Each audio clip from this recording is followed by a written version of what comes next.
Hey, we're live, pal. What's up, everybody? Sorry, AK's dealing with some technical issues, so it's just me, Jose Young's on the scene for today. I will try to keep you updated while we sort this out.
There he is. Give me 2 seconds, about to throw you in, AK.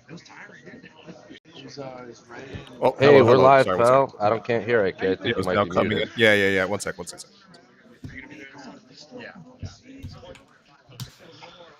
Oh no. Hello, hello, hello, hello, hello, Nothing. hello. Oh shit.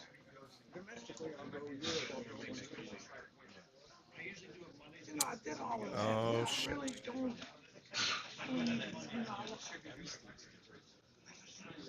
Hold on. Oh shit.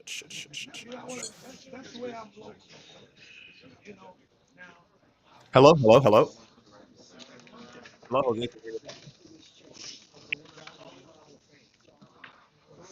Hello, are you hearing me?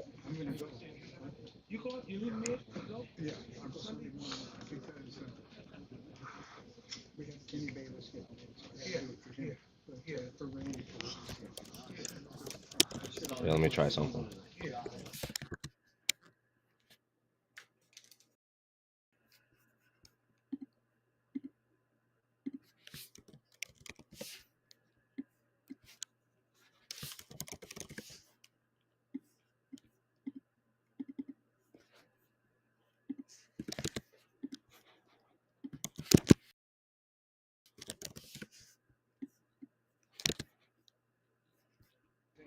Hey, we're live. AK, you in?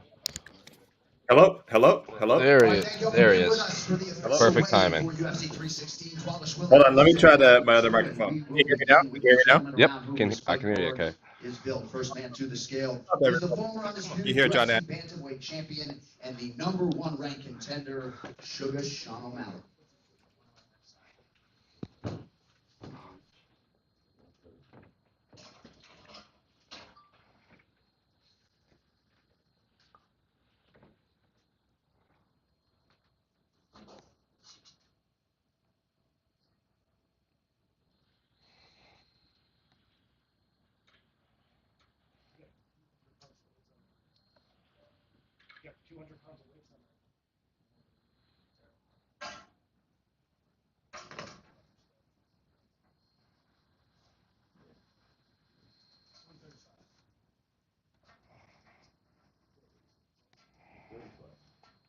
135, the official weight for Sean O'Malley.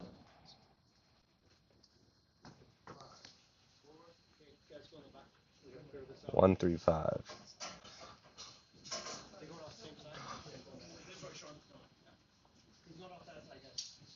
All right, next fighter to the scale is the undisputed UFC bantamweight champion of the world, making his second title defense here Saturday night. Rob the Machine Dvalishvili.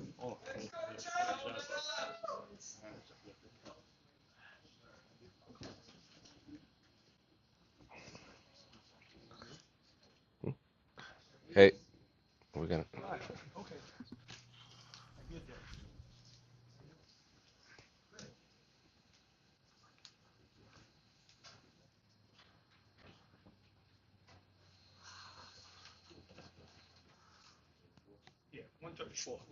134, the official weight for the champion, Dvalishvili. And with that, your UFC 316 main event is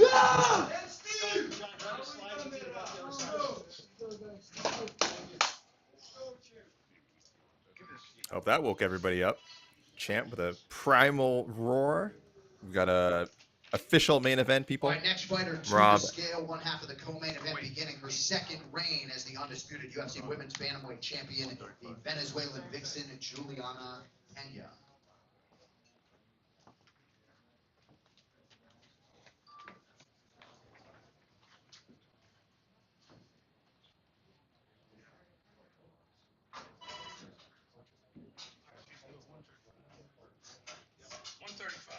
$135, the official weight for the champ, Juliana Peña.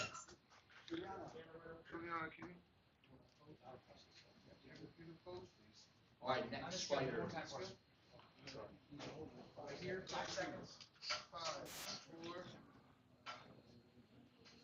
Dude, get out of the way. Amateur over here.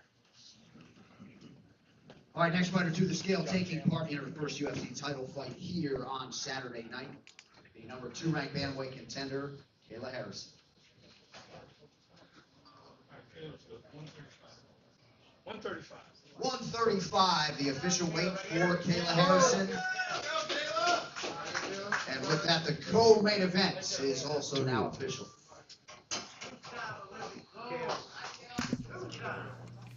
I'm gonna lose my mind. You heard right, everyone. That was 135 for Kayla Harrison. First time she's made that on the dot. She needed to make that weight. Live on ESPN in the welterweight division, Chaos Williams.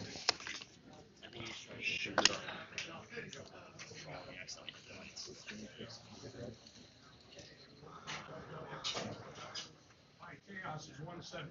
170, the official weight for Chaos Williams.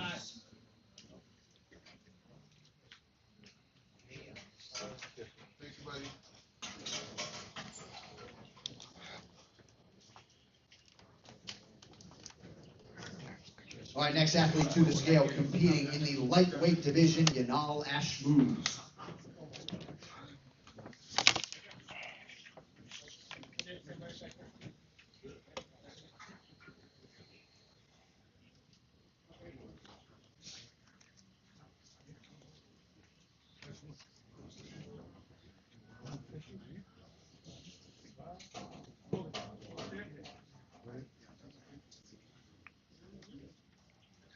Okay, get back there.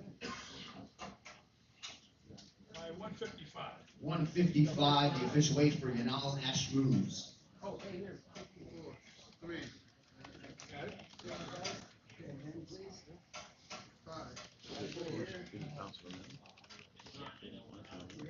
Thank you so much.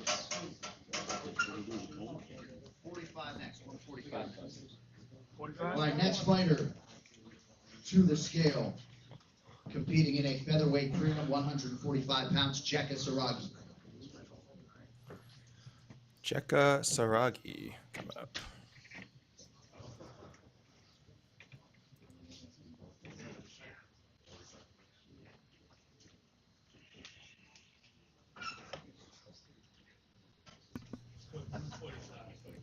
One 45.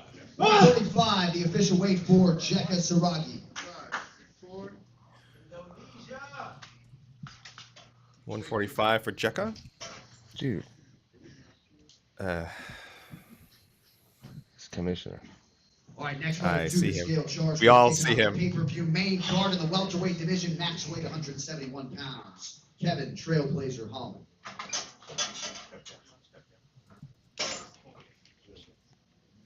Okay, come on back up.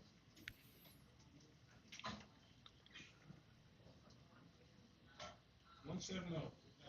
170, the official weight for Kevin Holland. 170.1.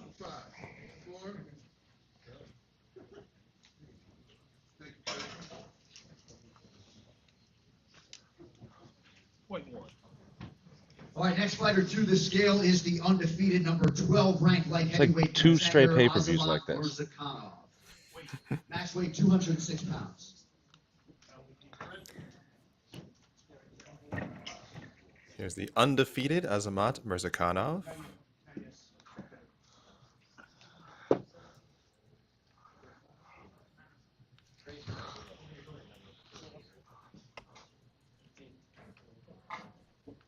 Good.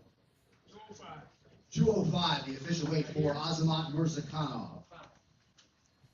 His opponent's next, same division. Same. Thank you. All right, next fighter to the scale is his opponent in that light heavyweight prelim, Brenjison Ribeiro.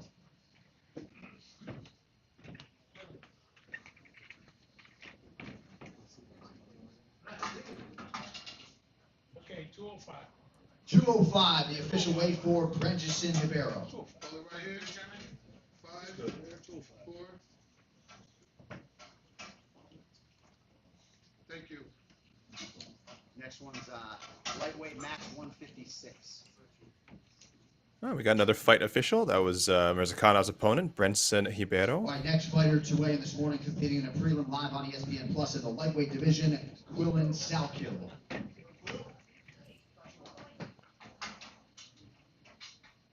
156. 156. Hold it right here. And 5. 156, the official weight for Quillen Salkill. Thank you. 156 for Quillen Salkill. Everyone on weight so far, people, including all 4 title fight competitors. Everyone's on weight. All right, next athlete to the scale, competing in the featured prelim live on ESPN. He is the number 14 ranked UFC flyweight contender, Joshua Van.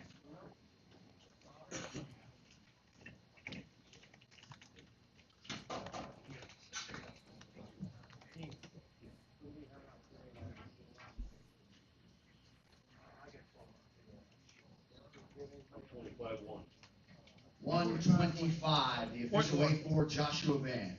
Hold it here. And 5, 4. His opponent is next. Thank you. Same division. Same division, yep. All right, next fighter to the scale is his opponent in that featured prelim, the number 12 ranked flyweight contender, Bruno Silva.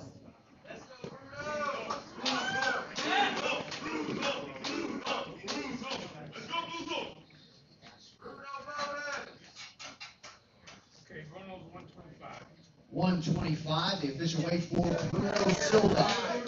5, 4. Thank you. That was 136. All right, next fighter to the scale, competing live on the pay-per-view main card, the number 10 ranked UFC bantamweight contender, Mario Bautista.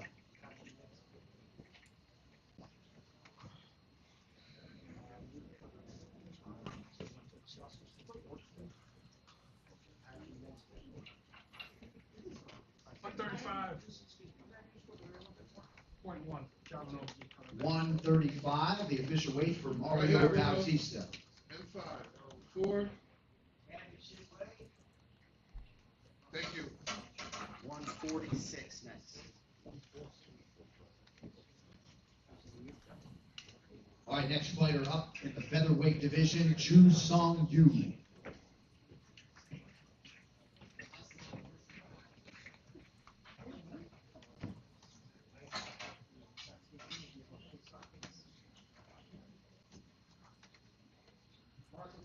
.145. 145, the official weight for Ju Song Yu. And 5, 4. Anik is ignoring the .1s that the commission is It's feeding out. driving Anik is like, crazy, dude. Anik is just like, stop it. That was 145 for Chu Song Yu. We'll chatter more, guys, after this rush of. Lightweight division, Mark Chwinsky. We'll chatter more after this rush of weights, guys. You don't need to hear us talk that much. You just want to hear the weights, so we will be with you. But this is kind of funny, in a not funny way. Mark is good. 155. 155, the official weight for Mark Chwinsky.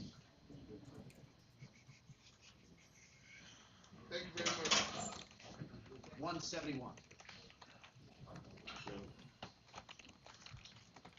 All right, next fighter to the scale, born here in the great state of New Jersey, compete live on pay-per-view, the number 14 ranked welterweight contender, the silent assassin, Vicente Luque.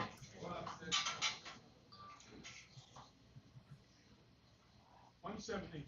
170, the official weight for Vicente Luque. 3. Go. Same spot, guys.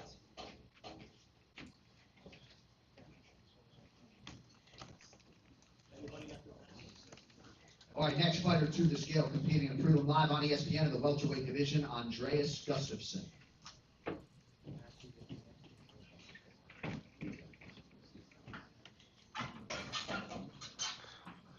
170.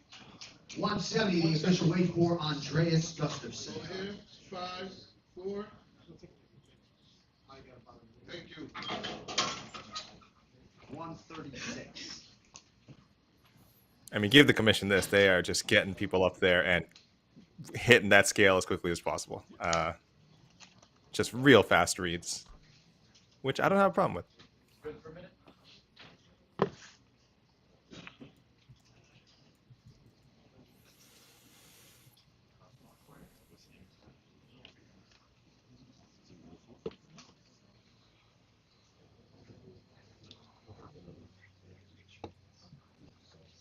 Think we hit a window?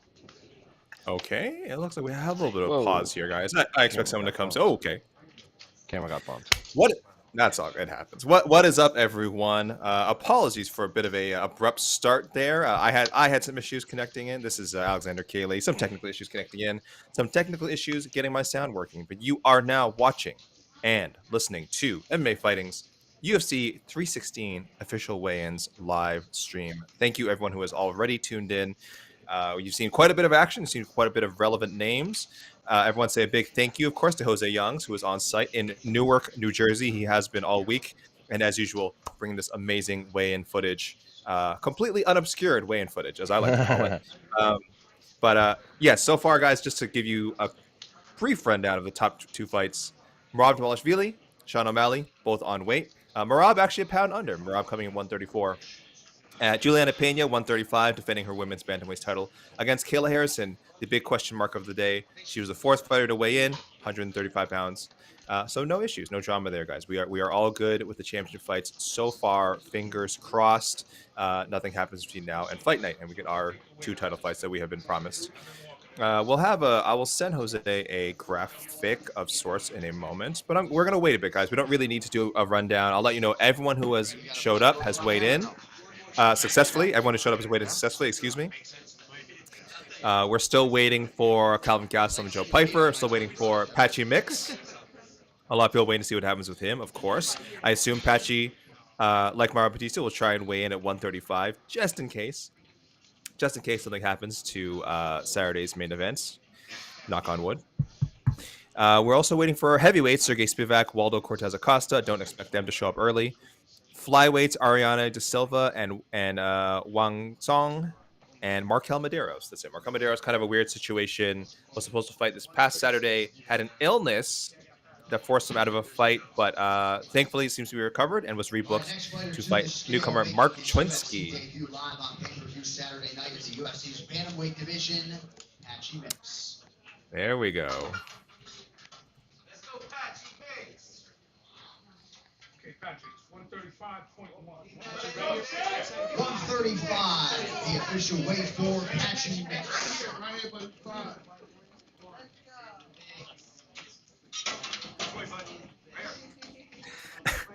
135 for Patchy Mix. John Anik.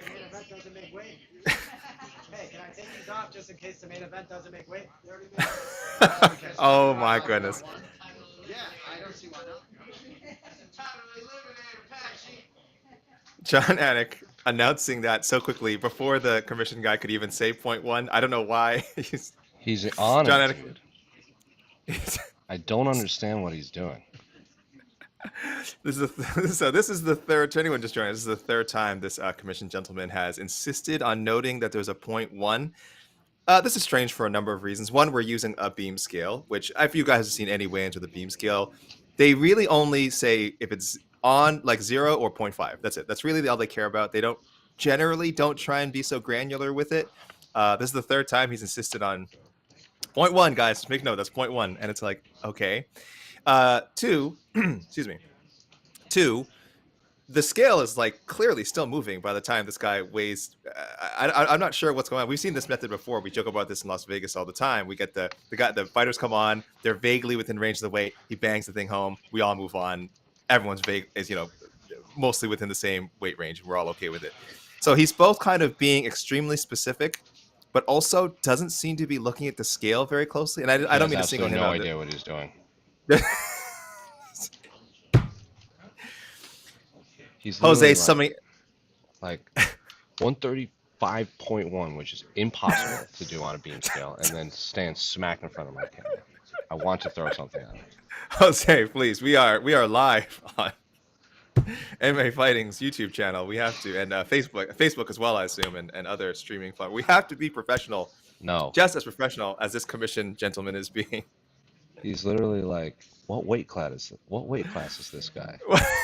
This is the second time in like 3 weeks that John Anik has had to essentially serve as explaining to the guys doing the weigh-ins what is about to happen. Apparently, they've had issues with not supplying weight lists, which again, it's really on the commission. I feel like at UFC, yes, but the commission needs to familiarize themselves with these fighters. Like, this is a little ridiculous. Oh my god. I'm sorry, guys. We're just having a bit of a laugh here to start the morning because I don't know what's going on with this guy. If by some chance Patchy Mix is not allowed to, again, I assume the main event will go through fine.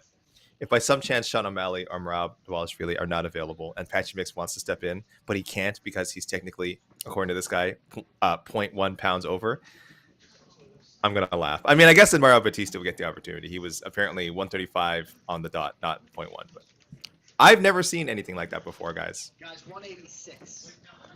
You got Kelvin. Oh, okay, here we go. Fighter to the scale competed live on the pay-per-view main card in the UFC's middleweight division, Kelvin Gastelum.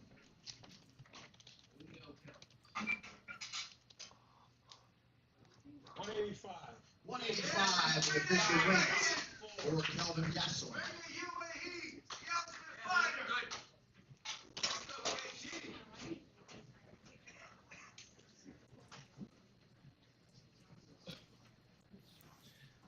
Good job by Captain Eric reminding everyone, Ultimate Fighter champion, Ultimate Fighter 16, I want to say, champion. Of course, defeated Uriah Hall in the final, if you guys remember that. Oh, Ultimate Fighter 17. Oh, where are you now? This was at, where was this? I was at the Mandalay Bay. Do you remember the main event? Because I do. I don't, only because I'm looking at it right now. Pretty sure it was Faber Scott Jorgensen. You are correct, sir. Yeah. It was. I think Travis Brown fought. Did Travis Brown fight Gabriel Gonzaga on that card too? You are correct. Oh, I remember it all.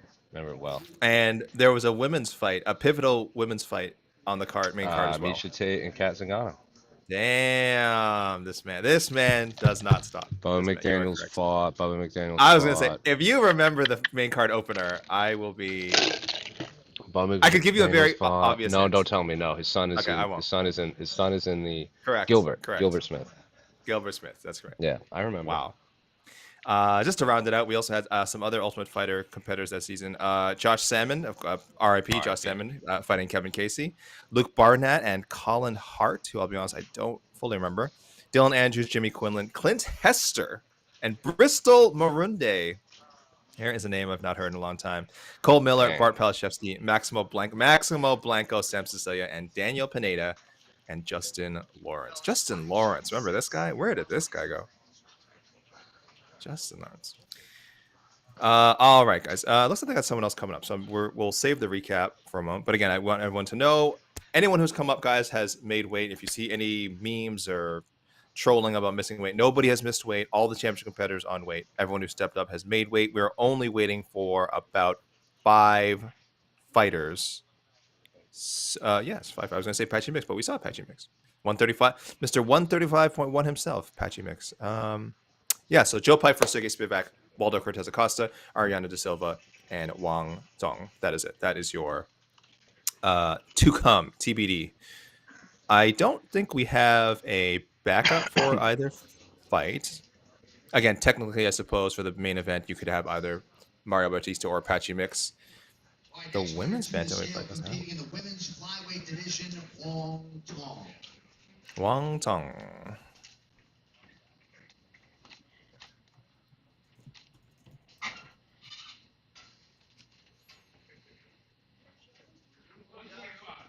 125, the official weight for Wong Tong.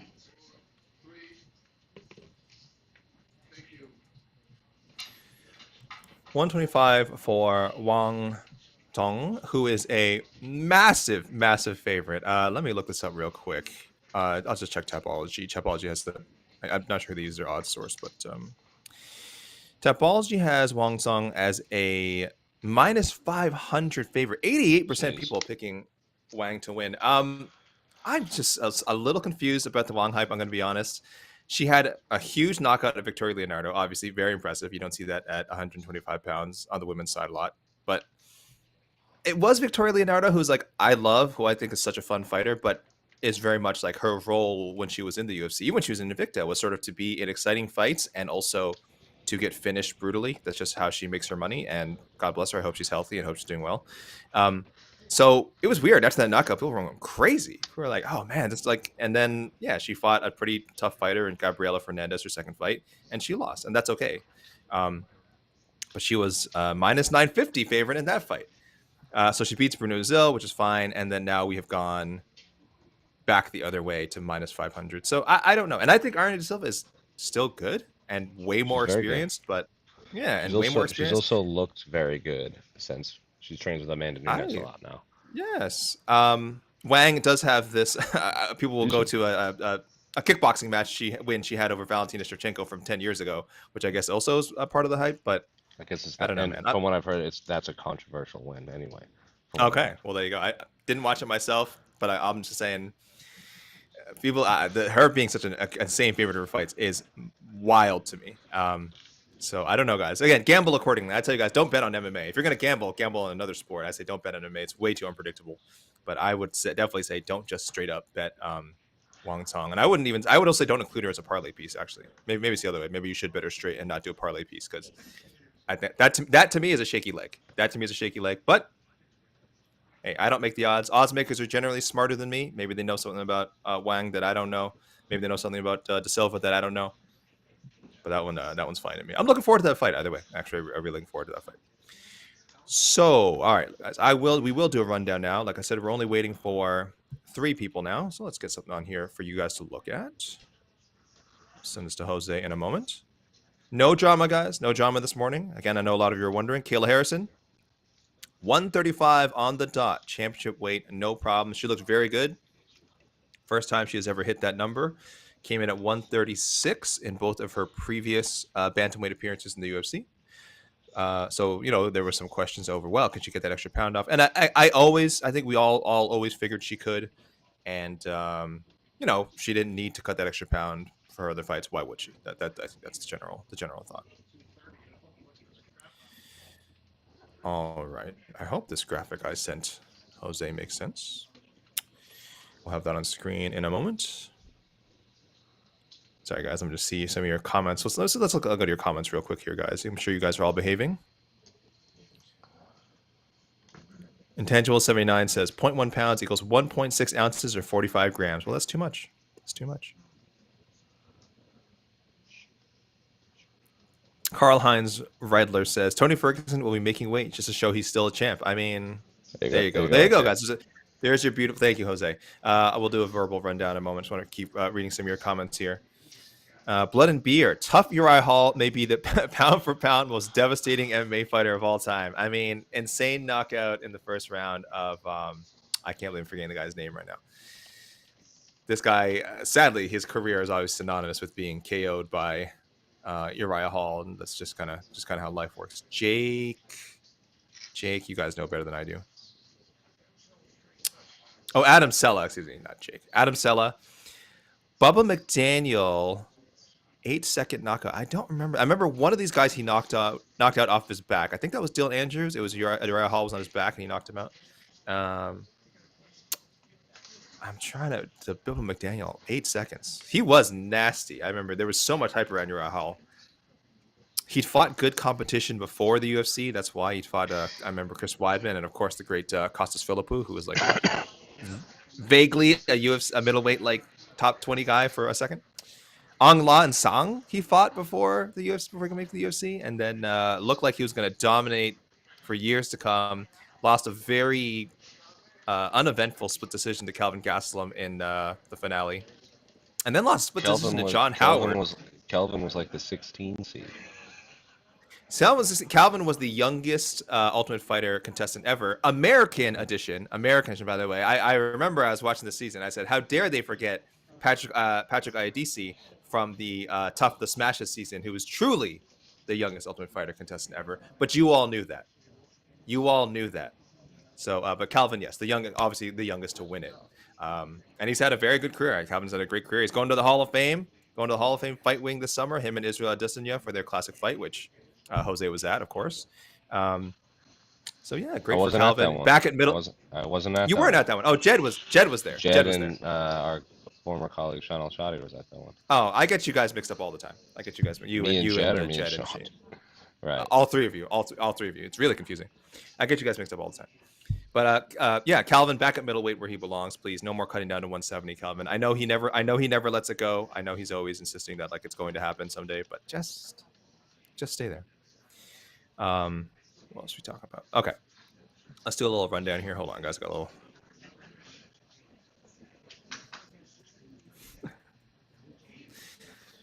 Hopefully, we can get to the bottom of what is going on with this commission. Weird stuff, guys. Weird stuff. All right, let's do a little. Not even gonna do a rain dance because we're not super worried about the heavyweights for sure. I'm not worried about Joe Pyfer either. Oh well, hold on. No one's. I gotta fix something, Jose. Jose, take that graphic off. No, live in your shit. People, do not look at the graphic. Do not look at the graphic. Pretend the graphic is not there. I'm sending a new graphic. There's a slight error on there that might be hard to believe. It might, I might be off by a few pounds on one of these. What did you write? Contestants. Nothing. I didn't write anything. Don't worry about it. People, don't worry about it. Don't look at the. Jose, I'm sending a new graphic now. Nothing. Again, you know what? It's just me. I had an apostrophe out of place. That's it. Nothing serious. Let me correct myself here. Oh, we like to laugh. Hopefully this one's right. Okay, I fixed it. Jose. If you can get that one up, then I will move on with the show here. Chris Leclerc, you didn't see anything, all right? In the comments, you didn't see anything. I still want to know are there several errors? Hold on. I have deleted it from our Slack chat. You will never see it and never know. Adjusted. Blenveer says I didn't add the point. Thank you. Blenveer saying I didn't add the point ones. And I never will. John Anik didn't either. Let's be real. John Anik heard the point ones and said, I'm not reading that out. I know. John Anik is the official weight as far as I'm concerned, and he has not read out a point one. Chris Leclerc, you didn't see anything. Jose, I'll slack you. You don't say it on air. Okay. Don't say it on air. You wouldn't do that to me. All right. Sorry, everyone. I am a straight up fool. Let me do a rundown here. In the main event, Merab Dvalishvili and Sean O'Malley meeting again. Yes, people, an immediate rematch for O'Malley. Dvalishvili coming off of a very impressive decision win over Umar Nurmagomedov. The champ at 134, coming in a pound under, and Sean O'Malley 135 on the dot. In the co-main event, the champion Juliana Peña 135 for her fight with Kayla Harrison 135. Kayla Harrison heavily favored. Jose, you don't have to answer this right away. I'm sure you can, but if you can remind all of us the history of champions who have been champions who have been major underdogs, like huge underdogs. I feel like there's been some recently, but probably we'll get to that. Definitely Juliana Amanda. I wonder if that was bigger, right? She had to be an even bigger underdog in that fight, but she won.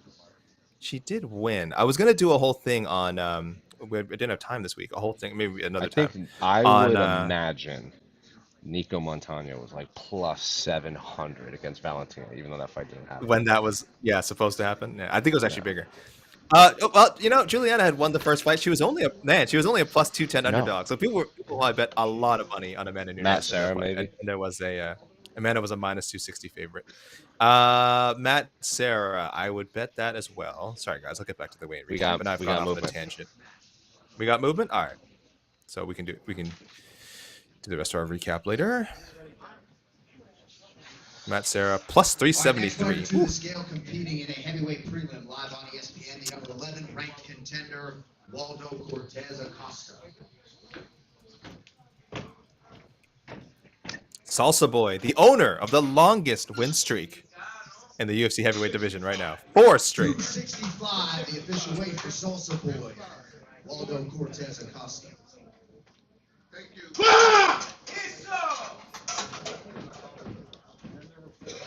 Did he even step onto the scale when the guy read the weight? Did he? That was like, he had like 1 foot on the scale, and the guy was like 265. Yeah. That's a little sus. These are some strange weigh-ins, guys. These are some strange weigh-ins.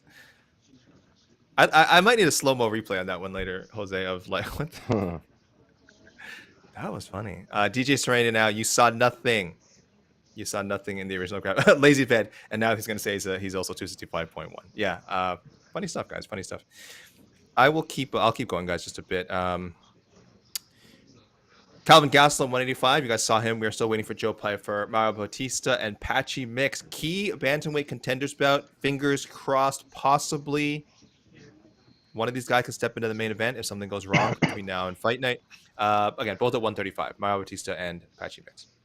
And opening up the main card, welterweight veterans Vicente Luque, Kevin Holland, both 170 on the dot. Always good to see Kevin Holland back at 170 and not facing a wrestler. Bruno Silva, 125. Joshua Van, 125. The fight's official. Azamat Mirzakhanov and Brenson Hibero, also both at 205. No worries. Sergey Spivak, still waiting for him. We just saw his opponent, Salsa Boy, Waldo Cortez Acosta, coming in at 265. Is that normal for Waldo? Is he always coming at the limit? Let me see this here. Yeah, he's a big boy. 261.5 for Span, 262 for Robelis, 261 for Andrei Arlovsky. I still don't... Something is going on with these weigh-ins. It just seems very funny. Under 260 for Pazao and for Chase Sherman. Did he really weigh in at 265, or was that just... Anyway, guys, Chaos Williams, Andreas Gustafsson, a late addition to this card, both at 170. Chaos Williams was scheduled to fight already. He's gone through 2 different opponents. He was supposed to fight Uroš Medic. Uroš Medic had to pull out with sinusitis. And for maybe like 12 hours, UFC newcomer Albert Tadevosian was tied to the fight. But then he said, before the fight could even be announced, he said he didn't pass medical tests. So they found a third opponent, Andreas Gustafsson, who was actually supposed to fight this past Saturday at UFC Vegas 107. His opponent, Trevin Giles, fell out due to an illness. But Andreas Gustafsson said, hey, I'm on weight. I'm going to go book me for a fight. And we're now getting this recent Contender Series signing versus Chaos Williams in what I think is going to be a banger of a fight. So great stuff there by Williams, by Gustafsson, by the matchmakers, everyone involved. We're still waiting on Ariana De Silva, the former Ariana Lipski. I know people sometimes still forget that she was Ariana Lipski. And her opponent, Wang Song, 125. Chekasargi, 145 for his fight with UFC newcomer Ju Sang Yu, also 145. Quillen Selkild, 156. His opponent, Yanal Ashmuz, at 155. And one more fighter we're waiting for, Markel Medeiros, facing Mark Choinsky.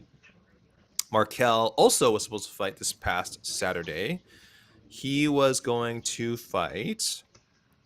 I actually had to look this one up. This one totally escapes me. Yes, Balaji Oki, who stayed on and then beat up Michael as well. Movement. Oh, here we go. Okay, I gotta watch this. I gotta All right, watch this next weigh fighter in to real the closely. scale, the number 13 ranked UFC women's flyweight contender, Ariane Da Silva.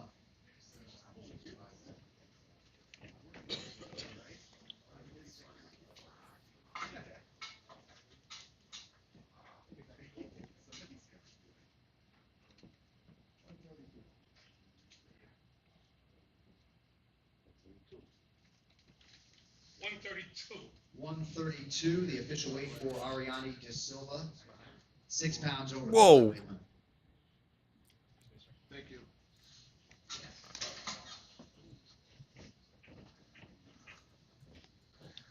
Sheesh. Yikes. Hold on, I've got to tweet this. That is she didn't make it, guys. She didn't make it.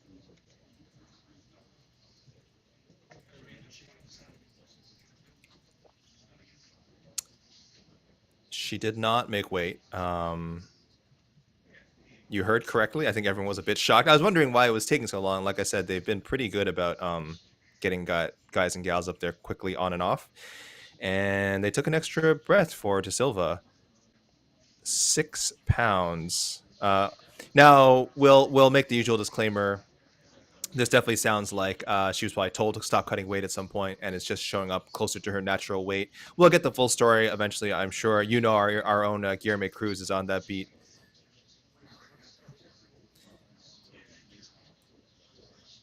And yeah, we'll find out. But we've you guys have seen this many times. When a fighter comes to scale with just exorbitantly over the limit, it is usually because they were told considerably earlier to stop cutting weight. You know, she wasn't cutting weight and then got to 132 and was like, oh, I'm good. I'm gonna go to the scale now. It's like something must have happened where I would imagine her team or physician or someone said, yep, that's it. Stop cutting weight. Maybe she got to like 129, 128. We don't know.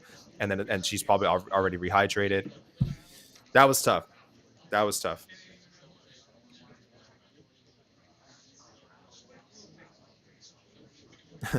D&D, take 30% of that purse or the fight will be canceled. I'm pretty sure this fight is going to be canceled anyway.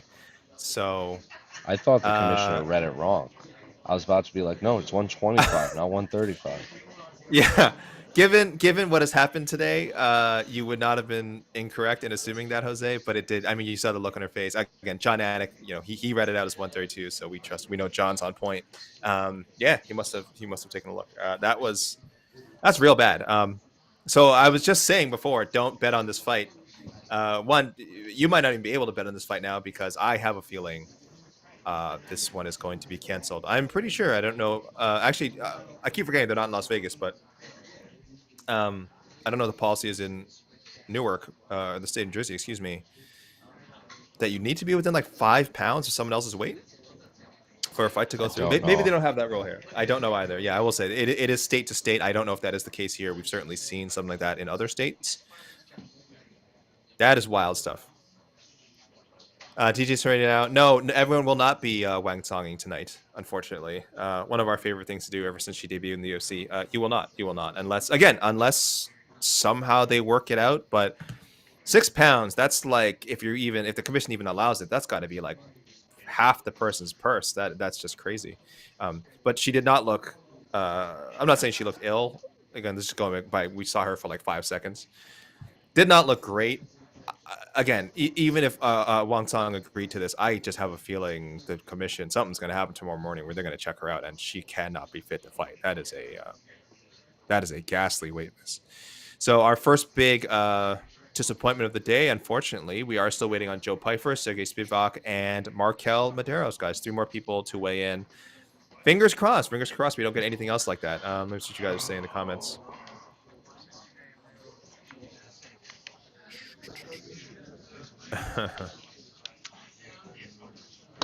Is Jersey a stricter commission? Camp Ghost wants to know. Jose, is Jersey a stricter commission? What I would don't you know, say? but they've always been like Dana. They're one of the commissions that Dana always praises as being one of the best.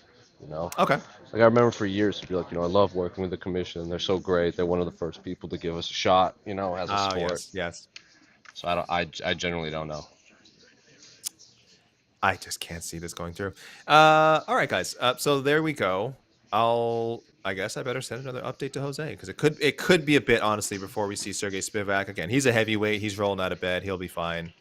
I think I Joe saw him Piper. earlier this morning getting coffee. Okay, yeah, probably. Yeah, I mean, listen, that's Here the in life of a heavyweight. Morristown, New Jersey. Oh, you're in Morris. You're not in Very Newark right far now. away. You are in Morristown. Okay. It's very far. Oh, right. Very far from where you're staying. Yes. Well, it's like 2 hours from Manhattan by train. Okay. All right, Jose, just any updated graphic. I'm not going to read everything out. People can look at it. Sorry, guys. Just a bit of I'm recovering. You guys know I love my weigh-ins. You guys know I love weigh-ins where everything goes perfectly right. And when someone has a seismic miss like that, it's disturbing. It's disturbing. Oh, And as I'm getting the graphic ready. beautiful. 266. No I think worries. it's gonna be a big boy. All right, next fighter to the scale is the number 7 ranked UFC heavyweight contender, the polar bear Sergey Spivak.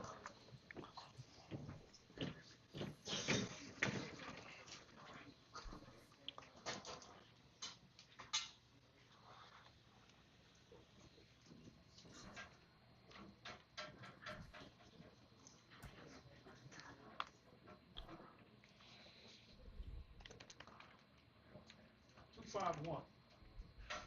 251, the official weight for Sergey Spivak. 4. Thank you.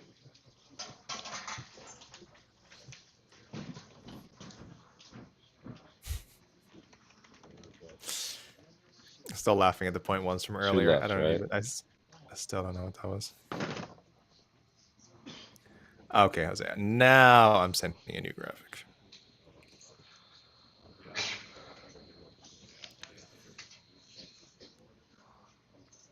Just Joe Piper and Markel Medeiros to go. Markel Medeiros is a lightweight. If you guys are not familiar with Mr.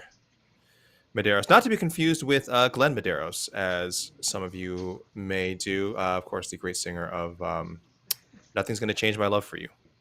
Because I don't know why I mention these things when you guys. I know you guys know. I know you guys know when I make a reference like that what I'm talking about. But just in case anyone doesn't get it.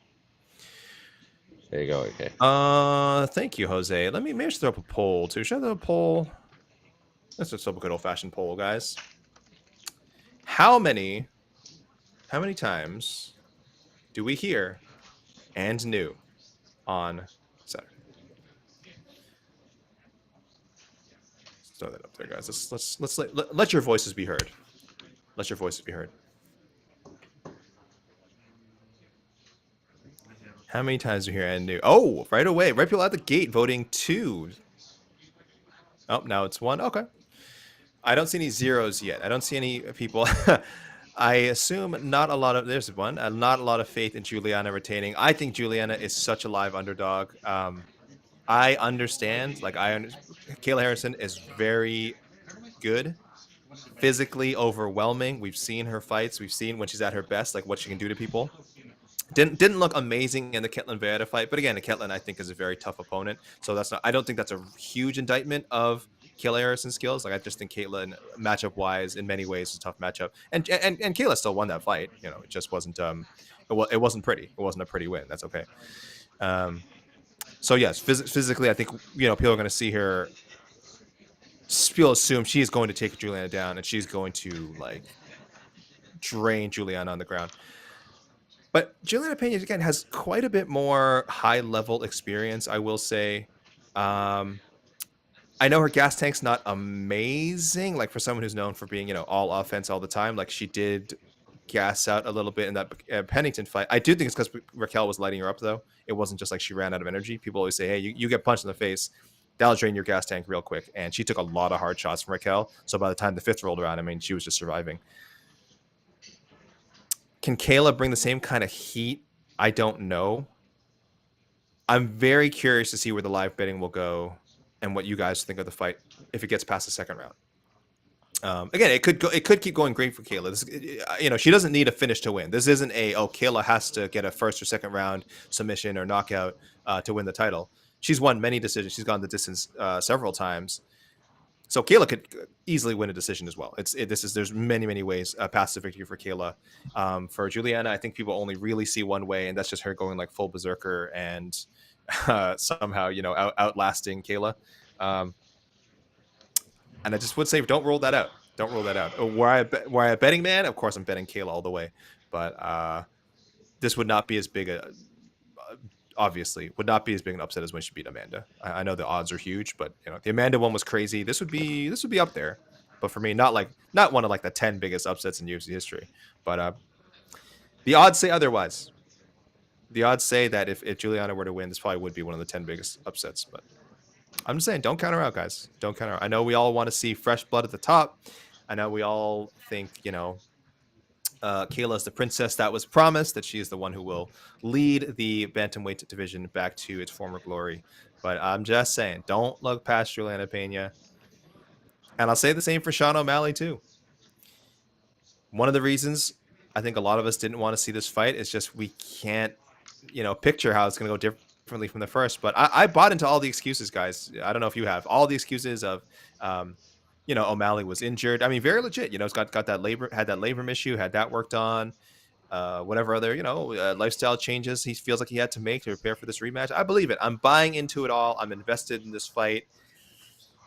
I have not done my official predictions yet. So would I? Well, am I officially picking O'Malley to win? No, because I'm a coward.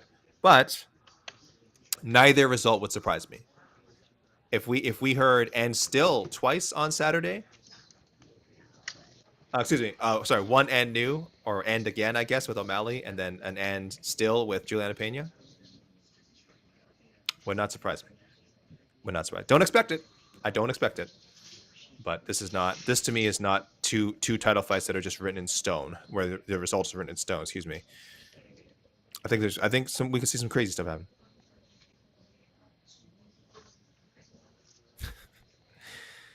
Blood and Beer says, not so much fresh blood at bantamweight, women's bantamweight, just more so we would like a champ that is good at fighting. How dare you? She beat Amanda Nunes, and she officially won a split decision against Raquel Pennington. Your mileage may vary with that result, but it is in the books. If you look at the record books, it is Juliana Peña split decision win over Raquel Pennington. So how dare you guys? How dare you? Colostrum. New Jersey doesn't allow knees to grounded opponents. Shaking my head. Well, wouldn't that be nice in the UFC? Intangible 79 says Kayla was so much bigger than Merab.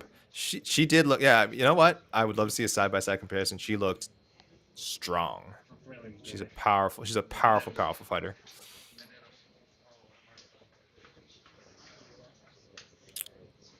Yeah, a lot of people disputing the Pennington result. I would have been one of them. I thought Raquel Pennington won that fight. But it doesn't matter what we think, guys. 2 out of 3 judges said Juliana Peña.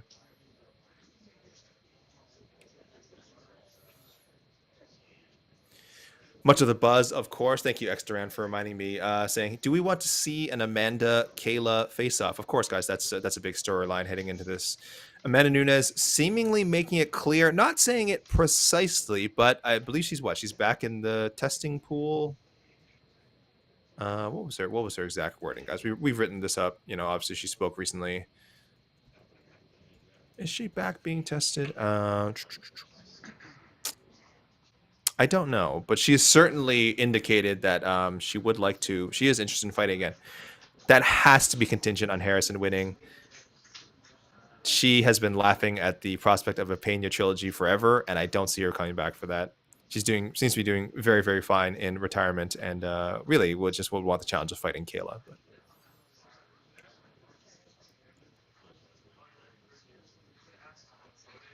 Mike Conlon. I think Dana is literally out of the UFC by the end of the year. They're getting us used to not seeing him. Annex probably the new face. First of all, shout out to Dave Shaw. Secondly, I don't know, Mike. I get the thinking behind it. I think I've just written too many like, oh, this is the year Dana is going to be out, and I've been wrong so many times that I've stopped trying to predict it. But I totally understand where the sentiment comes from and why fans would be seeing it that way. Because yeah, for him not to be at the Newark press conference is a bit silly. I see some people saying he just doesn't want to answer any questions about John Jones, which that is not the main reasons. If he's not showing up at press conferences, that is not the main reason. I assume he's a super busy guy, but that is a very funny thought, and it is very convenient because all I see in our MMA fighting comments, at least from one person, is like, "Talk to Dana White. Ask Dana White what's going on with John Jones and the heavyweight title. Ask him directly, guys. We can only do that when Dana White shows up, and the man has not been showing up for Apex cards. He has not been showing up. He doesn't appear. I assume he's in Newark, but did not do the press conference. So fingers crossed. Yes, fingers crossed, guys. We will see him after UFC 316. If he doesn't show up then, I don't know what's going on.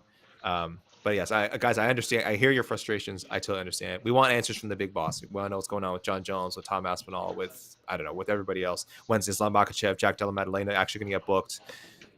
We hear you guys. We hear you. Jose will ask every question in the MMA fighting. I will send him every question from the MMA fighting comments. I will make sure they are asked to Dana directly.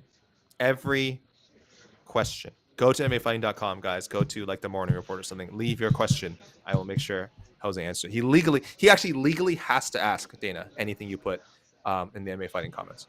No. It's weird. It's weird, but that is the law. I don't live in America. That's just kind of that, but I don't know what you guys are doing down there, but yeah, that's a new law I saw get passed the other day. Actually, I think it was part of the BBB or whatever you guys call that thing.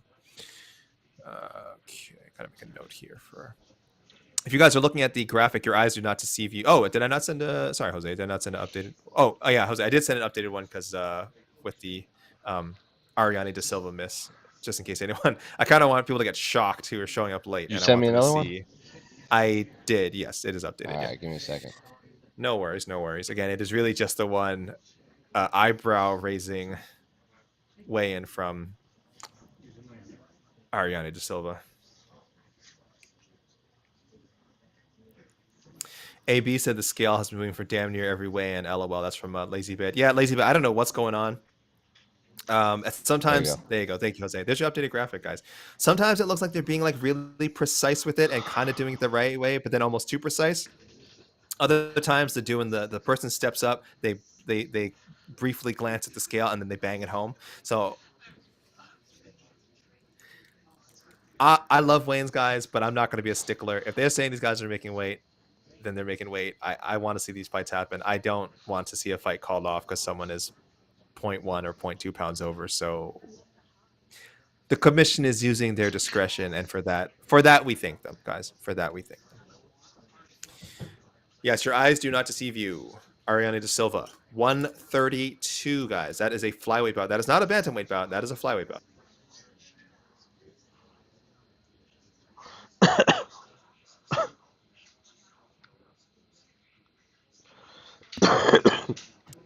Otherwise, guys, we are doing all right. Just waiting for Joe Pyfer, waiting for Mark Calmaderos. Our title fights are on. Our main card fights are on. Azamat Murzakanov, Brenton Hibero is on. Jekka Saragi and Ju Sang Yu is on. And I didn't shout out Mark Trinsky before, coming in on about a week's notice, coming in at 155. So thank you. Good job, Mark Trinsky, for your UFC debut. I believe he's a former Anthony Pettis FC champion. Yes, he is. Anthony Pettis, FC lightweight champion.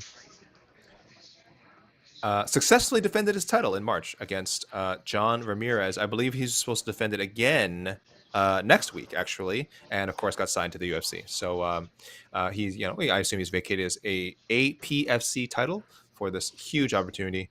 Mark Twinsky, 8-0, nickname the Shark, from fighting out of Milwaukee, Wisconsin. Welcome to the UFC, Mark Twinsky. Let's see how that goes. Because Marco Medeiros has been pretty impressive. 10-1 in the UFC so far. I believe he's 2-0. Excuse me. 2-0 in the UFC with decision wins over recent Ultimate Fighter competitors Landon Quinones and Austin Hubbard. So compelling main card opener. Listen, this is not the most star-studded card. I think we can agree. I'm not going to piss in your leg and tell you that it's raining. We've got some up-and-comers here. We've got some names that these could be the stars of the future. or could be grist for the mill. You guys can decide. You guys make the call on that. But yes, I would never, I don't want to criticize any fighter that's been signed for this card. I tip my hat to all of them, and I like the main card a lot. Actually, the main card is super solid. The prelims actually really. Bruno Silva, Josh Van, a huge favorite on this card. I believe he is Jed Meshu's climb bet. So guys, let's send as much positive energy as we can to Josh Van winning that one, because I think losing his climb to Bulldog Silva would be absolutely mortifying for Jed, almost as much as if he had lost it to like Julia Peña. I actually asked Jed had he considered Kayla Harrison as his climb bet, and he said he just couldn't think of a more horrible way to lose his climb than Juliana Peña just outworking Kayla and pulling off another insane upset. So I understand, Jed. So it looks like it is on Josh Van to keep the climb going. A lot of talk about Dana White in the comments. Hans Machazek wants to know, any prediction for the Luque versus Holland fight? Do you think Holland is finally going to make the jump? I will add to that question, and I'll ask, do you guys think Luque is how far past his prime do you guys think Luque is? Now, I will say, I think it will surprise a lot of people to know Luque is only 33 years old. He turns 34, but not for a while, not until November. In fight years, he's certainly up there. He is in his 16th year of competition. So a young man for sure in real life, 33. That's nothing. That's not old by any means, but he's got mileage. He has got mileage. He has, 16 years in the game, 34 pro bouts, 23 of those, or it'll be 23 on Saturday. 23 of those in the UFC. He is tied, hat tip to, by the way, to Mike Carroll and Mike Bond, tied for the fourth most UFC welterweight appearances. He's tied with Matt Hughes, the great Matt Hughes, behind Matt Brown at 17, GSP at 19, Neil Magny 22. So yes, this man has been through it. And I think we've seen some performances recently that have had us questioning how much he has left in the tank. There was the RDA win, but that was almost 2 years ago now. He looked great against Demba Grimbo. I'm not going to lie. I had picked Demba, but Luque had a lot more in the tank than I thought. It's a good matchup with Kevin Holland. I do wonder if Luque is going to try and mix the martial arts a bit. He has a great submission game. Takedowns might be a little bit harder to come by, but if it goes to the ground, could go very badly for Kevin Holland. If this is primarily a striking battle, I feel like you have to favor Holland, even though Luque is an awesome striker. Man, I don't know. Jose, are you there? Yes. Give me a little breakdown of Luque Holland. You don't have to give me a pick, but I don't know, man. Like, I think Kevin nailed it. 3 years ago, this would have been a barn burner. yeah. That's my Okay. breakdown. Yeah, I thought. Yeah, sure. I thought that was a very funny way to sell a fight. Essentially telling people, yeah, I mean, you're the main card opener, Kevin. You could work a little harder to sell this fight. He was essentially saying, yeah, this was once upon a time, man. What a great fight this would have been. And now he sounds like I think he just expects to run through Luque. And normally I'd say that's like a bad thing. Normally I'd be worried like he's overconfident, but like Kevin Holland's pretty. The weird thing about Kevin Holland is, love him or hate him, he's extremely self-aware. I think so anyway. And seems to be aware of his limitations, because like when he's matched up with grapplers, he doesn't like talk a lot of shit. Like he kind of seems to know, like, yeah, this goes to the ground, I'm probably in trouble. So when he gives an honest assessment like this, where he's matched up with someone who's probably gonna strike with him, and he's like, yeah, I'm probably just gonna smoke them, like, I kind of believe him. It's kind of funny. Michael, thank you, Michael, in the comments reminding me, how far past is Luque?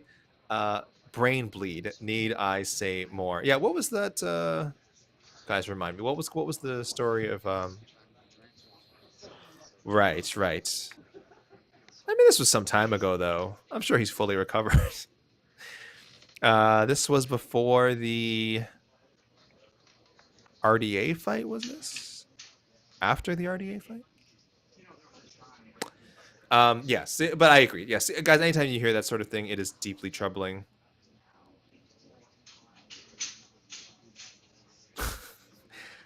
Guys, are we? Looks like people are worried about Joe Pyfer. Michael says Holland is a black belt. Yeah, I'm sure he is. And listen, I like Kevin has shown some ground skills himself. He's got some very nice submissions. I think I would rank Luke. I would put Luke above him on the ground. I think Luke's ground game is just so sick. But yes, absolutely. Kevin Holland's not a fish out of water on the ground. It's more the issue when he's dealing with these like huge, just oppressive wrestlers that he can do nothing with. That's really the main problem. Sorry guys, people talking about Joe Pyfer. Lazy Bear calling him Josie Barfer. Come on, guys. We don't know that.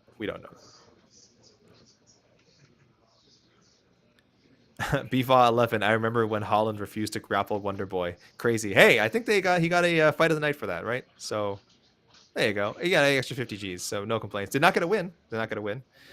But he did get 50 grand for that.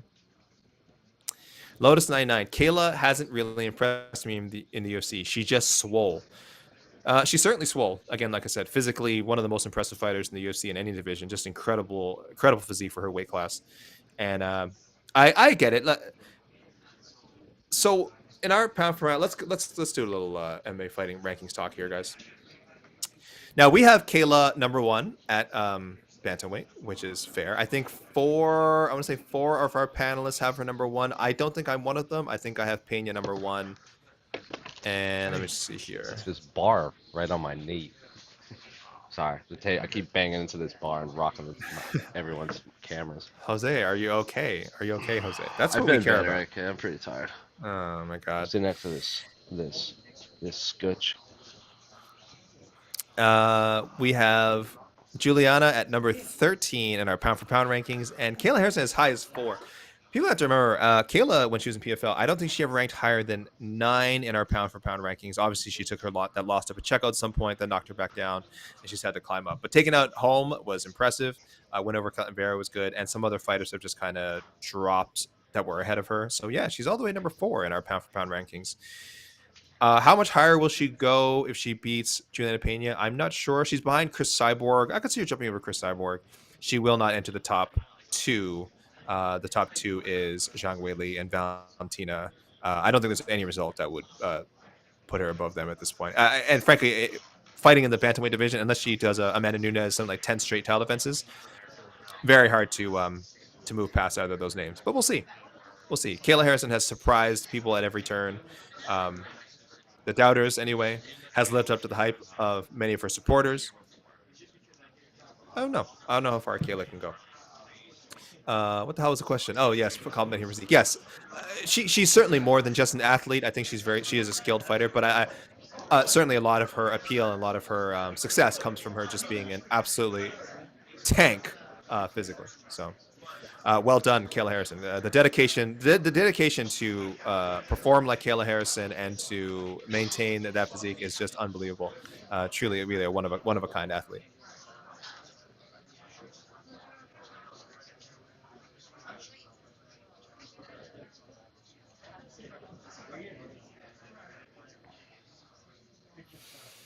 All right, I was just reading some of your comments, guys. Keep the comments coming, keep the votes coming in.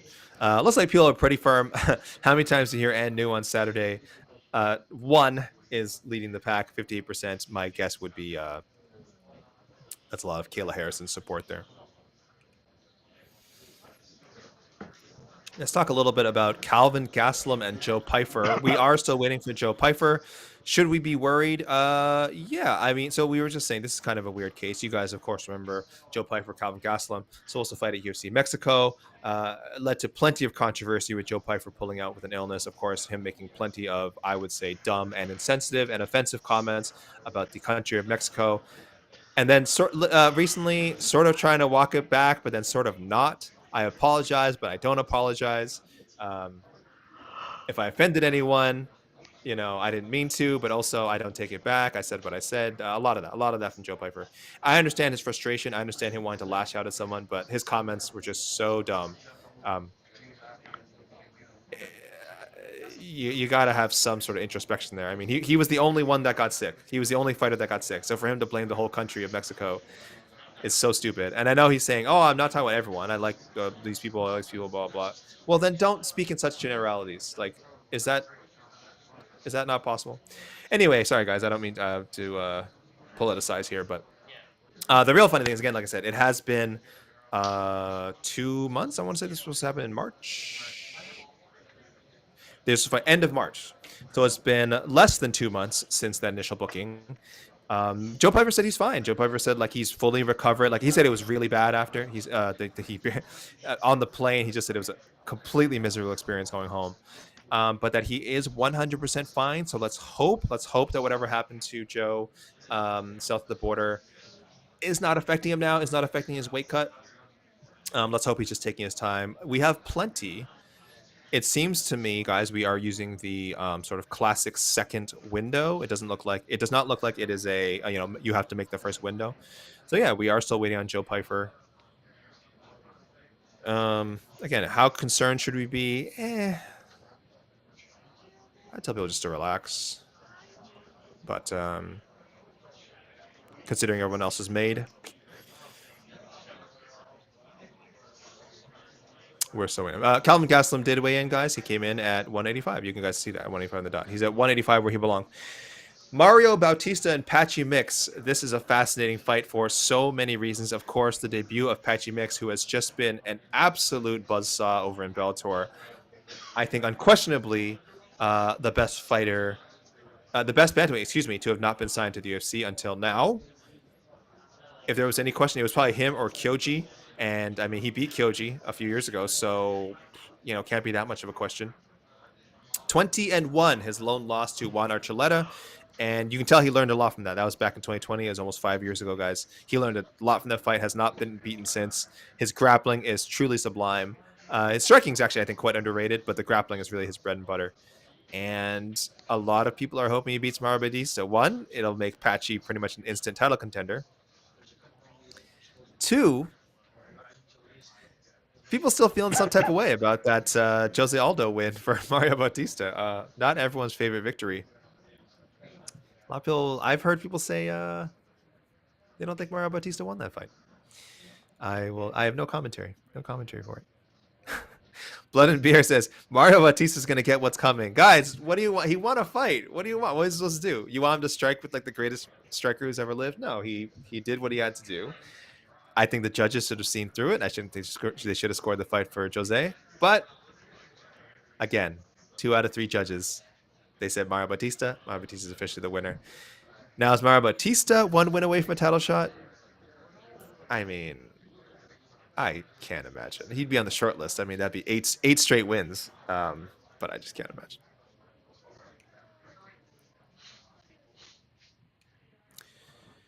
We talked about Luque and Holland, Bruno Silva, Josh Van. Again, this is the climb bet for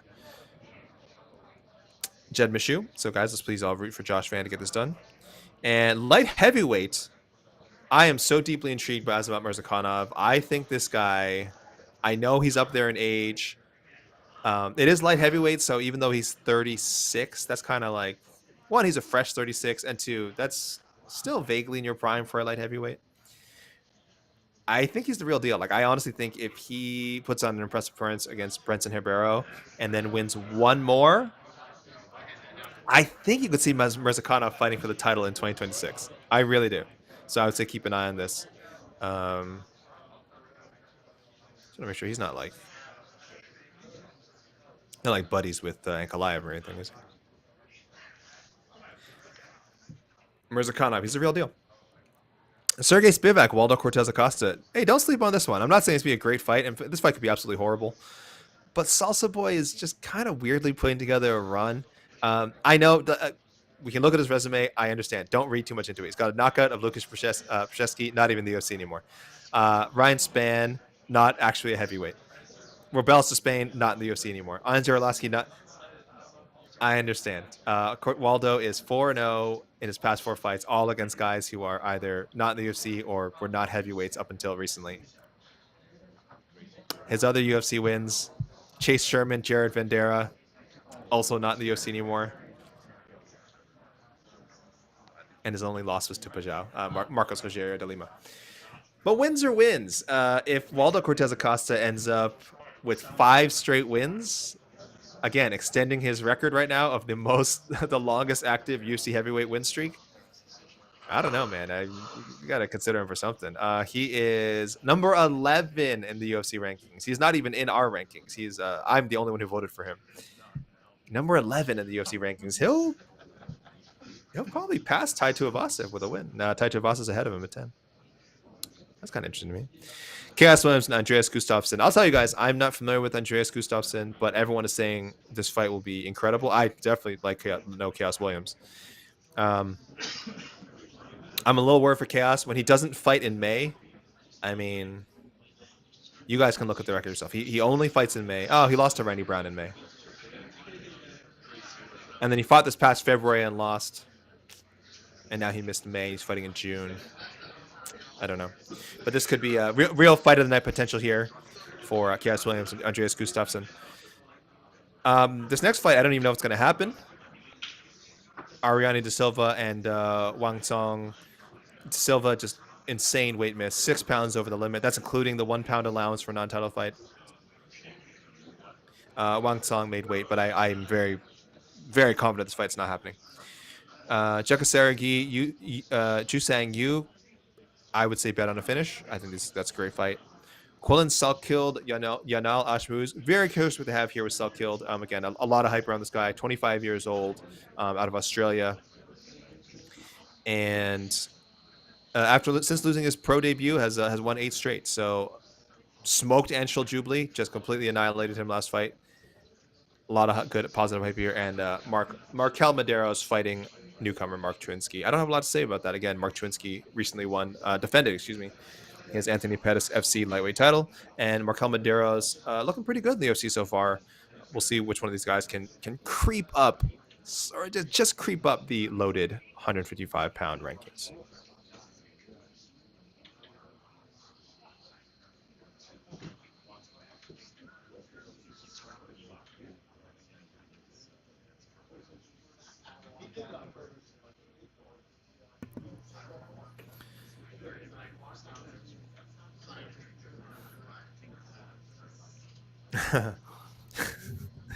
Blood and Beer, you are killing it with the comments, by the way, and all of you are killing it with the comments. Just Blood and Beer is really on point today. AK, during this downtime, what are your thoughts on Alexander Shabli's suspension due to a failed drug test? Rough week in the sport when a top lightweight in the world gets suspension. Yes, it sucks, and it is hilarious. If any of you listen to our most recent podcast, wait, what's going on with Jed? Is Jed in the comments?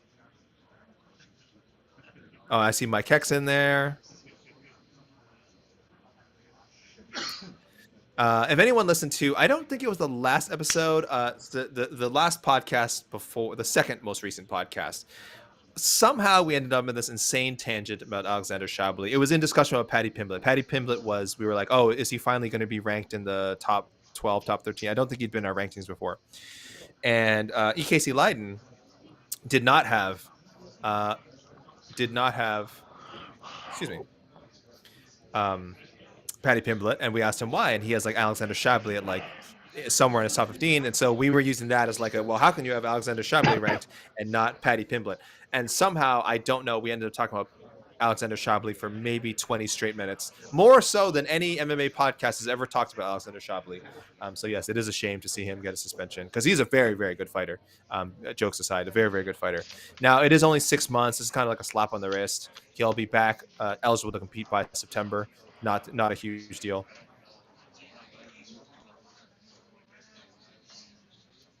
Alex, are you still there? I think Yes. AK I'm still. looked like you froze for a second. No, I'm still here. I'm sorry. I just my thought. We got a super chat from Terrence Leverett. Super chat. Terrence wants to know, what if Joe needed that stomach bug to make weight? Wow, Terrence. Wow. Did Joe? He did weigh in for that fight, didn't he? Who? Did Joe Piper weigh in for that fight? Yeah, they faced off. Joe Piper. He did weigh in. They faced off. This was a fight day cancellation. That's right.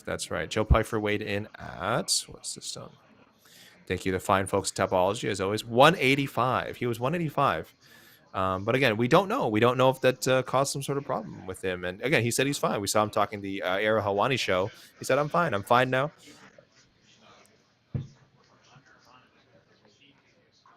Steve Korzeniewski, excuse me, Steve. I've rewatched Merab versus Sean. This will be a lot closer. Yeah, I would think it has to be, right? I mean, the first fight was weirdly. I think we all remember it. I think we're all remembering it correctly. For me, it's still a clear win from Merab. Like, I don't buy into any sort of looking back. And don't get me wrong, some people have done some great look backs and really broken it down. But sometimes you just got to feel a fight for what it is, and that felt like a clear cut win for Merab, right? I'm not saying I don't even see anyone making a strong case for O'Malley, but even saying it was close seems a bit weird. Like, it just feels like Merab clearly won that fight. Now,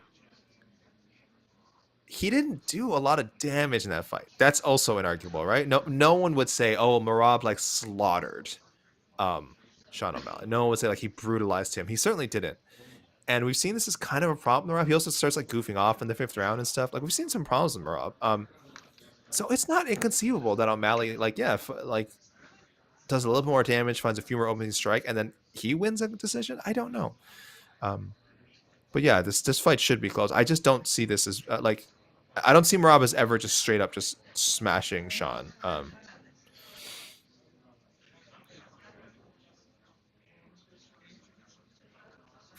Louis Parker wondering, what if Medeiros needed that stomach bug last week to make weight? Medeiros, I'm pretty sure, guys, did not weigh in last week. I will double. You guys got me double check myself. I believe Medeiros never came to the scale. Wait, he did? No, he didn't. I'm seeing on Tapology 156, but he didn't. No, Michael Eswell was definitely okay. I see. I think you guys are choosing his last weigh-in. Because yeah, Michael Aswell was called in a few days before the weigh-ins. So, okay, interesting stuff.